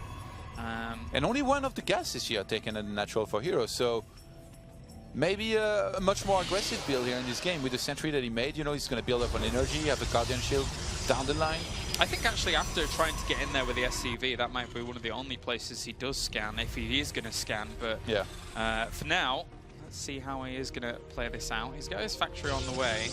And then he does scan, he does see the very lip of it there, the RoboBay. So he knows it's done. I wonder if herO's starting to feel a little bit unlucky here with this, because the Dark Shrine last game was at the very corner as well of the scan, and now this time it's the RoboBay, which if you see your opponent scan and miss it, you feel so happy about it. And now double Forger is going to be dropped down from herO for some upgrades, which again doesn't necessarily mean he wants to upgrade heavily and play passive. In the previous game, it was a lot about that 1-1 fight into a base trade. Yeah, I had to cover all my bases when it came to, oh, look, a double upgrade. But at the same time, we have seen it be so aggressive in the past, and he continued to kind of follow through with that trend in that second game. Now the Warp Prism's been loaded up. What does it have in it? Colossus. Question. Oh. But didn't go for Warp Prism speeds. Actually, still going for extended thermal lens, which on this map, I guess I agree with. I think herO really picked up on the fact that there seems to be very often, and more often than not, a late starport and a very... I guess a neglection of Vikings, if that's even a word in English. No, that is, yeah. FanTaSy really has been neglecting Vikings, so if you get this kind of drop going and you can do even just a little bit of damage, it's going to be so good here for herO. But a missile turret still shoots a Colossus. Back up, calm down. We're back to good old 2014 BlizzCon with Classic doing his little shenanigans, and has to get right back on out of there, though. That's just a few too many units. Yeah, that didn't do much, but now FanTaSy is like in the state of mind where he might have to make Vikings earlier than he wanted. He needs to leave a bunch of units back at home, and he's not going to be able to start moving out and be aggressive himself. And herO, again, going for so many gateways, going up to 8 here in total with the other ones that he's making into his natural. Is this just looking very similar to what we saw last game? I mean, but actually, 46th probe has been made. I think he actually might have been on the 46th probe last game, to be fair. But yeah, it's not a big deal. I thought I saw 45, yeah. It doesn't really matter up until the point he goes above 50, I guess. Yeah, he really, really likes doing this. And it's going to probably have some success. The second starport is coming in pretty early here, though, compared to the past 2 times. This is one of the best adjustments that I think you can do here from this. And FanTaSy is already setting up with the bunker in his natural. He knows. That parting advice, man. Yeah. He was like, enough is enough. You're going to get bunkers and you're going to get Vikings, and you're going to wait for this guy to attack you. And it will probably do pretty well here. How many Vikings does he have right now? That is so early to have a second starport. Yeah. Oh my god. He's producing Vikings 4x4. He's only got 2 here right now, but FanTaSy is going to go up to 6 here in a second. It's a lot of Stalkers he's going to have here, though. He needs to make sure that the Vikings are placed well when he actually goes into this engagement. The Stalkers are going to walk forwards, find out, and come on. The location. Who worries about Stalkers, man? Yeah, not too many people, admittedly. Bunkers are already there as well. Actually, everybody. Being repaired, and oh dear me. Thing is that already that location being repaired, it's very difficult to ever breach that location. He might go all the way to the back rocks now. I think herO might just expand as well. Like usually you see a Terran already set up like this, you know that you're not going to break him. Just go for a third base, get a bunch of probes, and he starts 2-2. I like this choice here. Yeah. Already bunkered down at the back. He's going to try it anyway, just posture for it, but the third Nexus is going down as well, behind the 2-2. So he's like, yeah, okay, maybe I could do something here, but if not, at least I have my contingency plan already good to go back at home. If herO just pulls back home here, this is a big win for him, because I think he can already start to realize that FanTaSy skipped that third command center, and he's going into a lot of Vikings, but this could backfire. If FanTaSy hits the timing with 12 plus Vikings, these Colossi are going to die so quick, and then the rest of the Gateway army on the ground, he's not going to do that well. So I think FanTaSy might just pull SCVs here upon realizing. He already started third base. He has a Marine in position. Billy the Marine is back, man. He sent the 2 medevacs up towards it as well. Yeah, he didn't reveal yet that he had seen it. Okay, well, he now knows that this is going to get hit pretty hard. There's a few Zealots there, but not that much. Also, the army is actually coming back to help this out. He could make sure that this is saved here. Wow, there's so many Stalkers with Blink. He's going to try and focus it down. Is he going to be able to pick it up? He does force the cancellation, but the 2 Medivacs are going to go down. This entire army is going to be sacrificed for that, but the cancellation of a Nexus is exactly what FanTaSy needed. And herO goes into a Dark Shrine here, feels comfortable enough to just go for this. I think you don't really expect your main to be dropped. Usually it's going to be the third base and natural, a lot more so. herO must be feeling comfortable here. I mean, he's going to get charged in a second. 2-2 is going to finish. He can anticipate that Zeon's going to be very far behind in upgrades. And we don't even see an eBay, a second eBay or an armory yet from the Terran. It's quite the commitment, quite the commitment. Now Hallucinated Phoenix is going to try and dart around, see if we can get any information. Not too much at all. That bunker's still full, so it went down quickly. And FanTaSy's going to start his kind of just poking and prodding on either side here and seeing if he can really slow down herO. Yeah. The problem is, though, is that across these locations, I think herO has an amazing army. And herO already having a War Prism out on the map. 4 Dark Templars just got there was walked his in. army, so I guess maybe they're 4 Archons. But already having a War Prism across the map, he's not even going to need to proxy a pylon there. There is no turret in the main. If a DT walks there and starts killing SCVs, this is going to be every Terran's nightmare. Yeah. You know, he's going to be out on the map, not ready to defend, and not even with detection there. Look at that big movement out here from FanTaSy as well, through the middle of the map. Even a missile turret being set up there. This is... Oh, the Vikings send a Medivac drop in the natural. It's going to be spotted by the one Stalker there. And how far out of position are they? The thing is that the Vikings are in a great spot here to try and zone out the Colossi once they actually come in. Because the Stalkers are kind of bottled up here. It's not exactly the easiest position for them to help out. Oh, Dark Templars are putting in some serious work. Oh, he got the Nexus though. He sniped that out for the cost of this army. The problem is now, with that going down, oh my god, he's going to try and go in for the third base as well. Here is FanTaSy. This is really well set up. He drew out the entire position. And the Protoss has very hard time of being able to transition between these locations. He gets it. He needs to evacuate out now because the counter-attack could hit him really, really hard. A little bit of a Bolt-esque move here. herO hasn't restarted his Nexus on the natural. He's long distance mining from the third base and he's remade that. He might have to go for an attack here. Big supply lead here from herO. 116 army to 78. Yeah, this is a huge army. He killed a bunch of Vikings, but it's still 11 in total. How many Colossi do we have at the moment? Two. But with 2 Archons and 4 Immortals though, like as long as they can deal enough damage before they die, this might be working here. That's a lot of Zealots as well he actually has here to buffer for this army. Not to mention also they do have 2 upgrades against this. I still think the turns are like 1-1 or something. Yeah. So it's not exactly the easiest to shred through that many Zealots. Yeah, I think he does. Against that kind of wave that's going to be able to hit him here pretty soon. Blinks forwards here with the Stalkers trying to focus down the Vikings. I don't think he even needs to be doing that at this point because there's just too many. They're going to get their job done. He needs to land the Vikings right now or something to be able to hold off against this. Those Zealots are pushing up against those Marauders. They're going to try and bottle it up, but this Protoss army here is going to try and just sit around. Yeah. The thing is he needs to keep kiting, And herO doesn't attack move into this. He tries to set his army as best as he can while fighting. He leaves a few units into the natural at the same time to try and take out more and more SCVs. Oh, he doesn't have much left over here, does FanTaSy. 78 army supply against 47, but he keeps bottling this up. He keeps bottling this up, but he needs to scan. There are so many DTs. And now he throws down the scan here, trying to clean up as many as he can. But the DT is going to try and run away from that location. 78 army supply against 35 here. FanTaSy, the problem is, everything is on top of his production facilities. Yeah. FanTaSy took such a long time to realize there was Dark Templars and I mean, even now that it scans, there's Zealots tanking for them. He just gets the one. Now Archons are going to be morphed.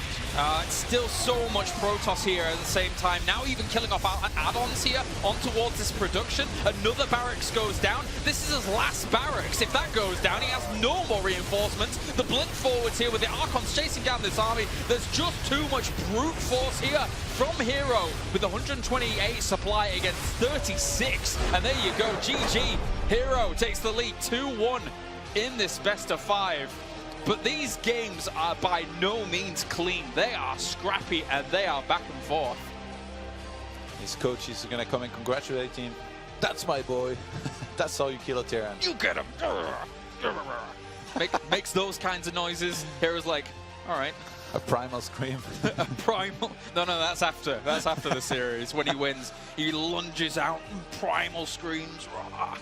Can't wait for it. Every Korean's going to do that. FanTaSy definitely made some nice adjustments, but it's making an adjustment is not everything. You know, herO, he can still adapt on the fly, and that's exactly what he did. If herO had attacked, he would have lost. But he identified that FanTaSy had skipped on that third command center, that he was going for a lot of Vikings. He was like, attacking doesn't make sense here. I'll just take a third base, make sure I defend from there. And in the end, the split looked a little bit scary here at this stage in the game at first, when his Nexus was going to die very quickly. But in the, as soon as you can defend well enough and you're going to kill a bunch of your opponent's army, then you can almost always counterattack with something like a 30 to 40 army lead. This is one of the scariest things about Bridgehead. It presents Protoss here once you're against a Terran in this setup with so many horrible decisions. Like, do I go through that filtered location where my Colossi are going to be taking free damage? I need to save my natural. My third base is so far away from it. Just the snipe on in. So very, very brutal steps all the way through from FanTaSy. Yeah, now we're back to watch good old Colossi get like 3 SCVs. I think it was just one too. Like, he didn't do much. Was it really only one? Yeah, it was one. I checked after. Sorry, buddy. You have to leave with your tail between your legs. To be honest, keeping the War Prism alive across the map was huge, because like even in this fight, herO is able to reinforce with it. He doesn't need to proxy pylons, which, guess what? If your attack ends, they die later on, and then they supply block you. So. He actually has herO to buffer for this army. Not to mention also they do have to upgrade. Oh, okay. All right, well, as you can see, by the end of where we were getting to, there was just so much Protoss. After he traded away those 2 Nexi, Nexus even I should say, there's just too much Protoss to deal with. Yes, he kills off all the Colossi. Immortals were never contested as well. Yeah. Like the front line was strong, the back line was strong, the army supply and army composition wise, FanTaSy was just too far behind, not having any ghosts. All right, well, before we get into game number 4, we're going to head over to the couch to see what they think about the series so far. Thank you very much, Kalaris. What a fantastic series that we've had so far. It's been completely back and forth, boys. In the first couple of games, I didn't think we'd see that to start the global finals. I mean, we went over this before, and you guys were teasing me about this a little bit. But last year, the round of 16, I thought it was really one of the best StarCraft days of the year. We had 8 best of 5s just like today. It's an insane amount of StarCraft. But I think 6 out of 8 best of 5s were insanely good. Now we start off today, and that first game is already like has potential to be one of the best games of the year. I thought it was ridiculous. Was history made, do you think? It was close. I mean, I'm not in a position to make such claims. Who could do that, do you think? Tasteless. Okay, yeah we agree. No, it was a really good game. Right. It is. It's like something you look through. Yeah. I got a talkative eye. Hey, if we keep going, it might even get higher. All right? It's really Take that, but then I Google touch Glass. it. Apparently it makes sound, so I'm told not to touch it either. So this is actually, the professionalism of In Control has raised the bar. And the microphone. Optical communication. Yeah. It's like, I'll blink 3 times if I agree with Dario. Like, Dario, what do you think about the series so far? Well, the first game was probably one of the clowniest series we had in a long time. I mean, everybody was just going crazy off us. We weren't sure how it's going to go. We thought the game was over 10 times. Yep. So that's very cool. I like the approach by FanTaSy of trying to force base trades, because I feel that is what you need to do if you're not quite as strong as the other player. Like, make the game as awkward as possible, so the other guy doesn't have as much experience either, and then basically you have more versatility, it's like less predictable, and suddenly people make more mistakes, and that's how a lesser player can beat a stronger player. Hey, I suppose you agree with that statement from Dario. I would love to disagree. No, but I disagree. Yeah. Go for it. Yeah. No, I can't really disagree with that one. I think FanTaSy is playing really well so far. I mean, he's down 1-2. But I think he's on the right track. And let's not forget, game number 2, if he pays attention to that War Prism that flies into the main base and picks up those 8 probes, he actually wins the game. Like, and something did happen because it had low health, actually. We didn't get to see it, but... and then game number 3 as well. I also felt he had a pretty good read on the game. He stopped the first attack very well. Then he started base trading a little bit. I think he could have scanned a lot quicker against those DTs. And maybe he made a few too many Vikings against 2 Colossus. But I still feel that FanTaSy's putting up a really good fight, and if it just comes down to those minor things, he can maybe still turn this series around. There we go. It's one thing to look at too, Dario. herO's kind of mindset is very strong coming into this. Obviously, losing the first game is never very easy to take, but you know he's buckled himself down and he's performing like I mean, maybe not expecting to. Maybe he'd like to play a little bit better. But he is turning the series around. He has turned it around. Yeah, I like his approach that he's mostly starting off 2 base, trying to put the aggression on FanTaSy. Because if you just go 3 base expand, something weird can happen to you. But because he's making units himself, like he's saving himself, like making himself more secure by being aggressive. Jeff? I see you guys. Next day. No, but okay, I like that. I like Improvisation. On a serious note, actually, I like the time to call a pause as well. It's the player's option, and he won the first game. Yeah, we're gonna roll with it, man. We're gonna roll with it. Lost the next two, and they were kind of close though. But this is a single elimination, like Kevin was talking about earlier. It's best of 5. Like, calm yourself, cool your jets. You actually won game 1, and with a couple of different changes in game 2 and 3, really could have brought those home as well. It's obviously a very important time for a break to be called between the two of them. Now, just herO 1 game away from securing himself a spot at BlizzCon. Yeah. I mean, herO's back up there set up, but FanTaSy's still AFK, literally AFK. What do you think's gone through his mind now? I mean, you talked a little bit about how he's been very close to be winning game after game after game. Do you think he's thinking the same, or is he perhaps getting a little bit nervous? FanTaSy. I mean, FanTaSy is probably just like trying to think, where did it go wrong in game number 2 and 3? You know, why was I able to make game number 1 go my way? Where did it really go wrong? But I think he knows, you know, he's such a good player. Obviously has a great grasp on this matchup, so I'm sure that he's able to put the pieces together and realize that, you know, this is getting very close. And I actually, if I was FanTaSy right now, I wouldn't be devastated. You know, if you're down 0-2 after 2, 11-minute Protoss timings, and then you sit there, it's like, you know, what do I even do? What should I do? But I really feel that he has a pretty correct game plan and a good approach to the series. And just like Jeff said, it comes down to making a couple minor tweaks. I can't remember the map exactly. Do you? I know that Terraform is vetoed. Dash and Terminal is still in the map, but that is the last one. Probably the 5th one. So the 4th one might be Cactus Valley then? Oh, I think you're right, actually. I think it is Cactus Valley. It's a good counterattack map, actually. Which, I mean, it's a dream. It's a good map, right? For sure. I mean, most Protoss players have a very unique approach to Cactus Valley because it can be very difficult. So they either open up with Phoenix. We can take a look. Yes. So they either open up with Phoenix, which is possible. I've seen herO do that in the past. Or they just go for a ridiculously quick 2-base all-in with Blink Stalkers or something relatively similar to game 1, 2, 3. See what we can do with Blink Stalkers and Colossus. And then, you know, transition out of it. But if this game would go on like game number 1 and game number 2 went, I think that would be very good for FanTaSy. I would be so pumped if this went to game 5. I'd actually, given what we were all saying, we saw the votes. It was a complete wash if everyone says herO's going to win. If we can go 2-2 and go to that game 5, all of a sudden I think herO gets a little bit nervous because he did not see this going the distance. I cannot imagine. All right, okay. Thank you very much, gentlemen. It's time to continue on with this series. Both of the players you can see behind us are now ready. Let's go ahead and jump in to the 4th map between these two. All right, quite the roller coaster as it has stood so far here between these two. And likewise, you know, as much as they're saying on the desk, you know, herO may not be expecting it to have gone as far as it may do if it goes to 2-2. Likewise, you know, looking at how FanTaSy's come in, I expected it not to be going this far at all, really. Yeah, I mean, FanTaSy winning the first map, I think everybody probably went like, whoa, like, is this for real? But yeah, FanTaSy, even though, again, we painted him as this huge underdog, and he might have been, he's a great player himself. He's a player with a long history. He's had success in the past. And you can tell he's practiced very hard for this. Like, this really showed in some of his games here. In particular, I think the first one, even in the last one, I like the adjustments he made at first. It's really, I guess, adapting to the way herO was reacting to what FanTaSy was doing, what that was lacking here for FanTaSy. Yeah, if game 1 and 2 made you think he couldn't make Vikings, well, game number 3 can dissuade you the other way because he made a lot of Vikings there. Let's get into game 4, as it will be Cactus Valley here between FanTaSy and herO to figure out who is moving on to BlizzCon. As FanTaSy looks to keep his hopes alive. Up to the top left, it is that man himself representing Dead Pixels. It is FanTaSy.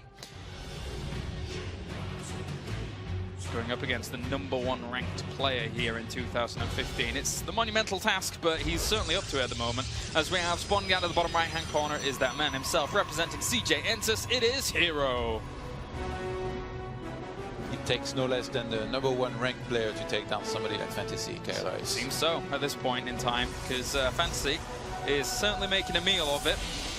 I very briefly touched in the previous map on how we might be seeing, I think it'd be herO if somebody were to, you know, try something a little bit special here, being up 2-1. So herO, in his recent series versus Reality, when he played on Cactus Valley, he went for a hidden Twilight Council on his natural and played a little bit of a different style than what you see from him usually. So there is a chance we see something like that. But look at this, no gateway went down.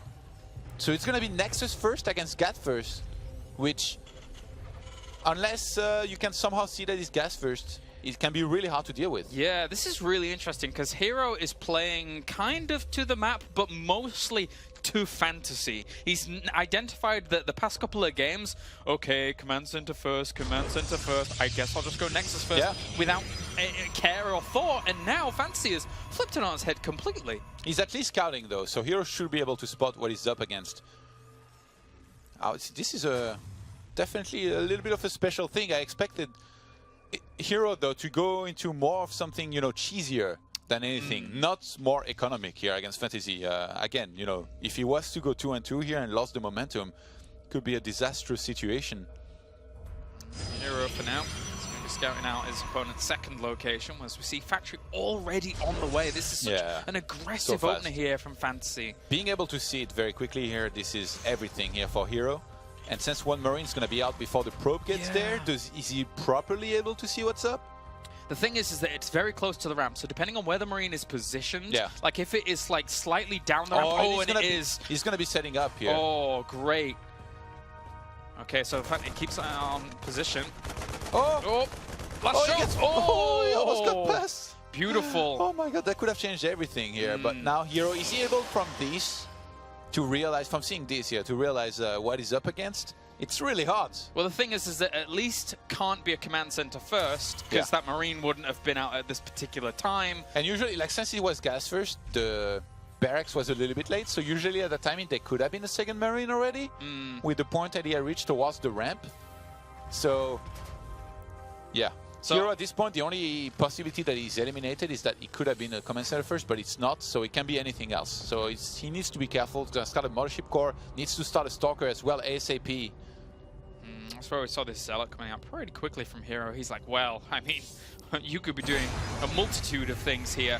Mothership calls out as well. That's going to start banking energy for the all-important phone overcharge. With what we've seen herO do earlier, I wouldn't be surprised if he just went into a very quick robo here behind this and found himself fairly safe against what FanTaSy is going for. I guess the thing is off that as well is if you are anticipating something aggressive, and it could be something like a Widowmine drop, get the robo, get your observer out, and then put you on course to where he would have already been in his usual kind of 2 basey games anyway. He's trying to wiggle through. By the way, second gas and Armory here now is now going to go down. FanTaSy is the one getting completely here cheeky in this map number 4 on Cactus Valley. So much aggression. Oh my God. All right. Well, how many Hellions does he even have to follow up with this? Normally, wouldn't this just be Hellbats? Is he really going to get an armory out here for some, like...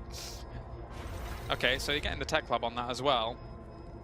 So does he want to play with some kind of 1-1-1? Like usually, like you see Armory, you first think Hellbats? Yeah, normally I'm thinking Hellbats, but there's no Hellions.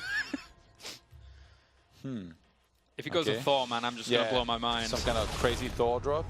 That's a command center already going down here. Oh, that Widowmine in the main? Just 2? Just 2? Okay. What a disappointment. Yeah. For the Giants, of course. And it's quick drilling claws. I can't. We've seen Innovation do this not too long ago and do really well with it. It's really irritating. The thing is, though, is that he had a robo so quickly, he's going to have observers out pretty fast as well. He needs stalkers in the right locations to actually deal with this. Yeah, Innovation, I think it was maybe in his last encounter with Zest, he played a lot with a build like this. Got Drilling Claws, and the thing is that it's almost impossible to expect this build coming. So you don't, like, you see Widowmines. Yeah, you see Widowmines being dropped, and you don't anticipate they will burrow this fast. But now herO, he's across the map with Stalkers, and he's actually attacking into Marines, not doing that bad here. He's going to be pulling back. Oh my God, Microwise.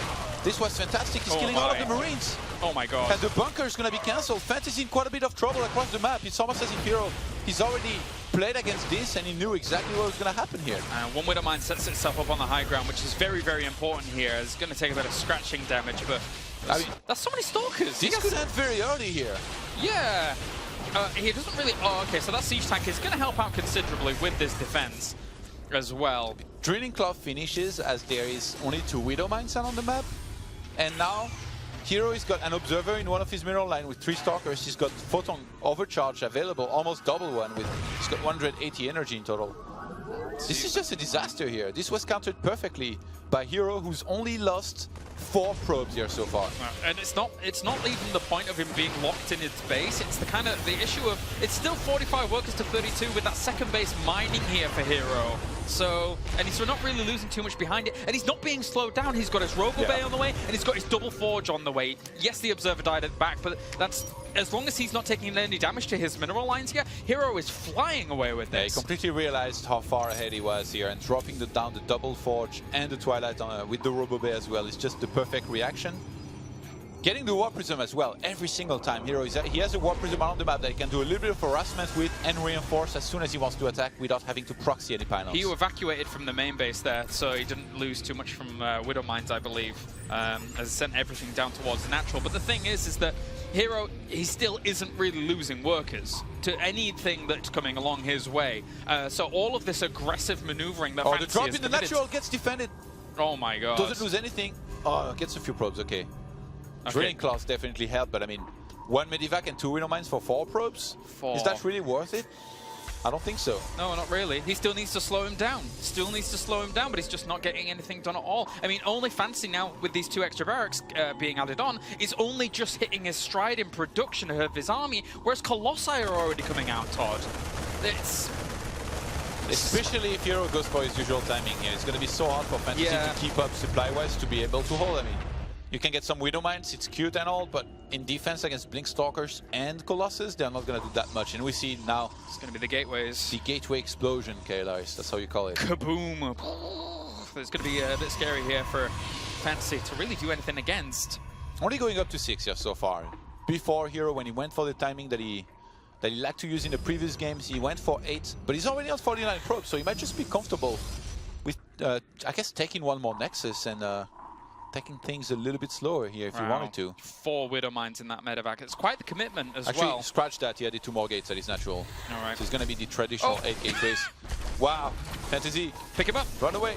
Pick him up. Oh, warps and extras. Oh, and has to get away from there. Oh, almost got that in the end. He might come back, but that's like Sergeant Hammer right there. Suppose so. Couldn't thrust her away from that Zealot. I was going to say, Artenis. Sergeant Hammer usually dies. But anyway, herO here just gearing up. How many Colossi? He has 2 at the moment. He's going to have a 3rd with this, and there's going to be 0 Vikings once again from FanTaSy. It's going to be all about the counterattacks again. herO is he's going to start the 3rd Nexus here, I think, no matter what.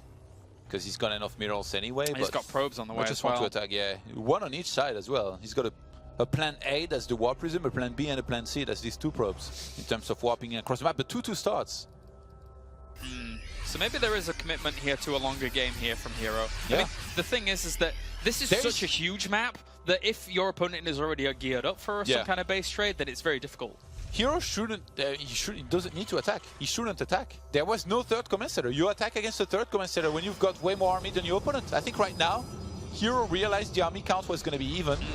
And there was no reason for him to attack, so he just went for 2-2. He's going to delay his own 3rd Nexus a little bit, but it's going to be okay as long as he can defend against those Medivac drops. And surely, I mean, this in the current state of the game, this only helps out herO because FanTaSy's upgrades are significantly lacking behind a double Forge upgrading with potential double Chrono Boost going into it, which is powerful. Yeah, absolutely. It's going to be detrimental here in this game for herO to reach these upgrades much earlier. I mean, at this point, he's going to be 2-2 against just 1-0. This is absolutely massive. 16-18 go down! That Widow Mines with Drilling Claws plummets the probe count here for herO. He goes down quite significantly. That's exactly what FanTaSy needed to try and keep going with this. And the Widow Mines are still, one still lingering around on the ramp. Yeah, those Widow Mines certainly drilled a hole in herO's economy. Yeah, just a bit. No pun intended. But yeah, we need to raise the level of cringe, okay? Like, it's not been enough. But herO is now moving across the map. He's warping in a lot of Stalkers. He's up to 19 with 4 Colossi. And we've got 0 Vikings. It's one of those games. Oh, what a surprise. 0 Vikings here from FanTaSy. Who would have guessed? He loved the previous game making Vikings. He said never again. Those Stalkers went pretty far forwards there, though, without the complementing of the Colossi, even, I should say. 3rd base is going to have to be evacuated once again. I think that dies, actually, to these Stalkers. There's way too many Stalkers for these to stay alive. Yeah, and there's the pickup again. You can see the pickup already going to the left-hand side here. He's just going to... Actually, he could try and swing in against this. 112 army supply against 96. If he got a good angle here, He's going to try and drop on the Colossi maybe. He was focusing down the Medivacs. It's the Widow Mines here that were in all of that, and they don't even get a chance to burrow. The defense was perfect here from herO, pulling back, sniping on those Widow Mines and Medivacs, and now FanTaSy's getting chased. Force fields are going to come into play as well. Another Colossi comes along with this. This is not good for FanTaSy at all. Yes, he did a big damage over the other side, but now, this is just going to get ransacked. And he's warping in right next to this natural location. He's going to drop on top of this, I think. What? Oh, no, he's going across the map. No, he's hesitating. He comes can't. back. It's too far. Yeah, he doesn't know what to do. He's going to lose everything before he even gets there. He's got a huge chunk of army across the map. If he lets no problem, I guess there's still one on the map. Oh, the SCVs are all going to get slaughtered as well, and the command center is going to fall. There's nothing he has. herO going straight for the jugular here, sniping all of these SCVs, getting the orbital as well. FanTaSy's economy is going to be in shambles. He's not going to be able to evacuate with, I think, any SCV. No, he's got one out on the map. He's got one SCV out on the map, but I mean, this has to kill herO here right now across the map. Some units been warped in for herO for the defense here. It's not going to make too much of a big difference, but there goes the recall. He doesn't care if he's recalling on top of this, but he's losing a few of the Colossi as they recall in, but he's going to kill off the rest of the army anyway by the looks of things. There's no room for FanTaSy to move around here, and herO is ripping it apart. GG, he takes the series 3-1, and he advances to the round of 8 here at the Global Finals after base trade after base trade after base trade. A fantastic series here out of him. FanTaSy did what he could, but in the end, not solid enough here for a player of the caliber of herO.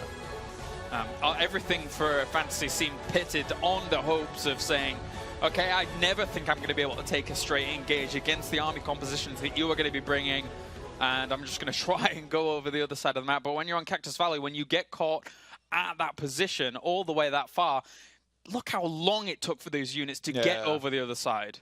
In map number 1, it really felt like FanTaSy was on top of his Viking game, not making a single one and realizing how he had to play to win it. But then herO, from map number 2, he was like, all right, enough is enough. Like, I've let you win one map. Now we're going to play the real StarCraft, the one where I don't lose to Terran and I don't lose to you. Yeah. And in the end, good enough decisions, good enough everything. herO secures the first best of 5 here in the round 16. All right, well, good to be back to casting some StarCraft for sure. But for now, let's head over to Chobra, who's with our winner advancing on to the round of 8. And here we are in the very first match of the round of 16. FanTaSy tried so hard, but in the end, didn't even matter. herO moves on, going to the quarterfinals. Now, herO, of course, the first 2 maps were very intense. I think all the viewers at home were thinking this is a little crazy for the very beginning of BlizzCon, where the global finals. I'm just wondering what was going through your head. 그럼 저희 첫 경기도 물론 이제 좀 완전 게임이 좀 이상한 방향으로 가다가 이제 패배로 끝났지만 두 번째 게임도 거의 무승부로 끝나지 않을까 염려하는 팬들이 많았어요. 경기를 하고 계셨을 때는 어떤 생각이 드셨어요?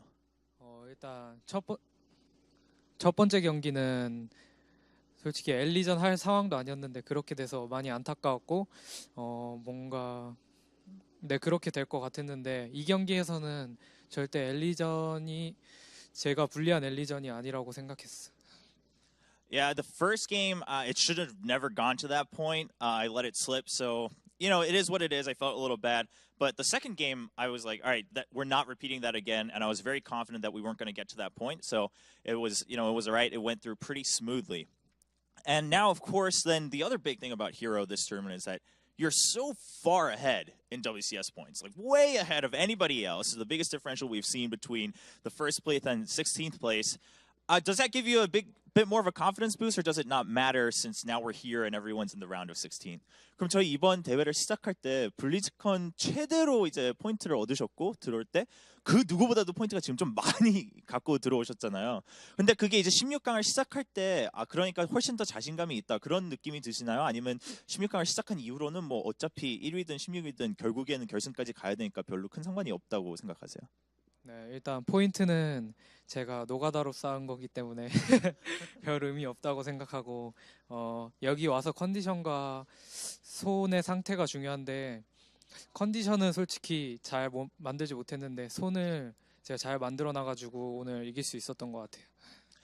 Yeah, so I'll be very honest, getting the points, I kind of had to just play the war of attrition here to get that many points coming into the global finals. So I don't think that matters as much. For the round of 16, once it starts, it's more about how you're feeling here. Who's hot right now as they enter the competition? I don't think I'm feeling that great, but at the same time, I was warmed up pretty well. I played my hand fairly well in the round of 16, so still I would say, you know, we'd have to wait and find out how it's going to go. Then, of course, a big question, is there anyone you're particularly afraid of in the round of 16 or, you know, the other now 14 remaining players? 그럼 저희 이번 이제 16강 들어오면서 특별히 이 선수 하나는 만약 만나야 되면 결승까지 안 만났으면 좋겠다. 그런 선수가 계신가요? 팀원이라서 꺼려지는 것도 있긴 한데 지원이가 요새 물이 올라가지고 경기력도 좋아가지고 별로 만나고 싶지 않아요. Well, for one, he is my teammate, and two, he's really on the rise right now in terms of momentum. So, Bill, I'm a little bit afraid. So, you know, if I can avoid him, I would want to avoid him as much as I can. Well, that's it from herO, our first quarterfinalist here, the WCS Global Finals at BlizzCon opening week. Thank you very much, Billy Bob. An excellent performance by herO to open up the Global Finals. And that's what we expected to see, and that's what we did see at the end there. Even though the first game was a little bit rocky, losing map number 1, Roddy, he turned it around and he takes the series 3-1. Yeah, I really think that 3-1 was in the line of prediction, right? Like 3-2 would have been a little closer than most people expected, but you don't expect any 3-0s, or at least not too many 3-0s at BlizzCon. So 3-1 was really the score that we would have all gone for. But it's more just the way that the series opened up. It's like, we're like, oh, what did we get started in over here, you know? And then even game 2 got very close, but in the end, herO did take care of business the way we expected him to. So this is, of course, the Windows 10 game DVR, where this was a crazy game number 2, and it was going in the way that game number 1 could have gone, TLO. Yeah, it was just slight details when it comes to base rates like that. Tiny details really decide the whole game. There was a single warp prism that we're going to see that basically brought the probes back so herO could make a nexus, and that changes everything. If he snipes the warp prism, he takes the game. Very important to mention, those were the only 8 probes that made it across the map. Like, those were literally I the think only... there's no pylons even. Or no, anything like that, no, right? and I mean, like, you're not going to get any probes down the ramp when there is a bio army standing there. Like, I've tried that many times, and everything dies. Like, no matter how many probes you may transfer. So, very important move. And that's just a clutch decision as well. You know, we often talk about those high-tension scenarios. Can you keep your head cool? Like, I think about my warp prism sometimes, but by the time I think about my prism, everything is died. It's like, oh, I could have used my prism with herO, you know. That could have been 2-0 for FanTaSy. And think about a 2-0 in a best of 5. But here we are, game 3. Probably too many Vikings, something that the cast is talking a lot about. And then, of course, mixing in DTs with the army, this was something that I think he kind of saw on the fly, where he's like, well, hang on, you're low econ. I've got that orbital up there. If I can have you not scan, I'm going to actually have a lot of DPS represented this army. But honestly, it was the over-making of Vikings, which is so funny, because earlier in the series, by the way, FanTaSy goes from like 0 to 100. He's like, no Vikings. And then he's like, so many Vikings. What did you think of the strategy here in the last game, TLO? Well, that was a little bit unfortunate how close that bunker didn't come to finish. It seemed like quite a greedy kind of build FanTaSy went to, trying to get those extremely quick drilling claws. I mean, herO didn't do any attack like that before, so it was a valid strategy, trying to get ahead with a build order rather than just being a better player. I want to be a little bit critical, though. Like, herO's micro is his forte. It's what he's really, really good at. And we had one Widowmine drop that killed 16 probes, but otherwise they all whiffed. And then this idea to load up 12 Widowmines and drop it on a 99% Stalker army is like so cool in theory and so cool if it works. But not a single Widowmine went off, and it's in the critical game. I didn't like the execution so much either. Like, that was not the place to do that. So easy to just force feed the ramp, and then, like, if he comes from behind with the Medivacs, it's really good. But it's like the wrong angle. He should have came from either the north or the south, or, you know, maybe even from the other side, but not from where he's in. He's flying right over the army, which gives herO 2 or 3 extra volleys. And that's just way too much. But it's also kind of putting the whole game on the line of, like, herO, I need you to mess up your micro right now. And it's like... The road is paved with the souls of guys that are like, herO, I'm going to out-micro you. And he's like, go ahead and try, man. Like, he's done this build before, though. The Index 3 Masters Gamescom, he did it a couple of times. And like you say, it's really cool when it works. It's very risky. I felt in this final game, things were kind of going his way, but I mostly agree here with Dario. That was just the wrong angle to fly in from. You can't fly, especially now with the force fields as well, over the entire army. Do you agree with him agreeing with I mean, you're the creative mind. I'm not always disagreeing. When things are wrong. There's a better way to execute that, right, Dario? There is ways to do that. Your creative mind probably saw multiple angles. Solve that for us. Well, what would you do? The thing is, on Cactus Valley, you need to fight at different locations. It's as soon as Protoss is close to those ramps, it's almost impossible to fight because only 2 or 3 force fields cut it off entirely. So you want to kind of intercept the Protoss army on the outside of the map, or you want to fight at the side of Protoss and split them up. But if he has his entire army between your natural and your third, you can't fight anymore. I just heard classical music as you spoke. It was so well said. Thank you, Dario. I think he should have, though, to answer Dario's question for Dario, I think he should have came in with several command centers with SCVs, drop them off to distract them, and then also distract them with the command centers, then drop the Widow Mines. Indeed. Yeah. You agree? Completely correct. I agree. I agree. We can end segment. This is good. This is good. The absolute last thing as well, I think whenever a Terran opens up gas first, you always have to worry about the counterattack. That's like the most basic thing, especially when a map is as big as Cactus Valley. You know there's most likely a probe somewhere. You know there's most likely a pylon somewhere. You drop the mines, they defend.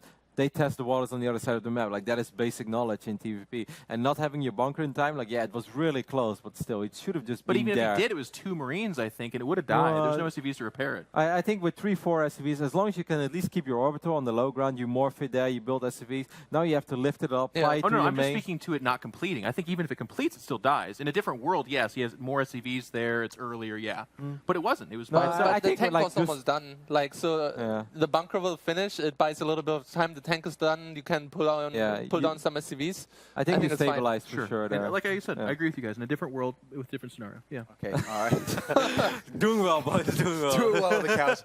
Thank you very much, gentlemen. It is time to prepare ourselves for the next game, which is going to be Bjol versus Classic. Do make sure to join us on social media. It's hashtag WCS. And we are going to go to a very quick break. And when we come back, it is going to be the rematch from the Season 2 Star League quarterfinals, Bjol versus Classic.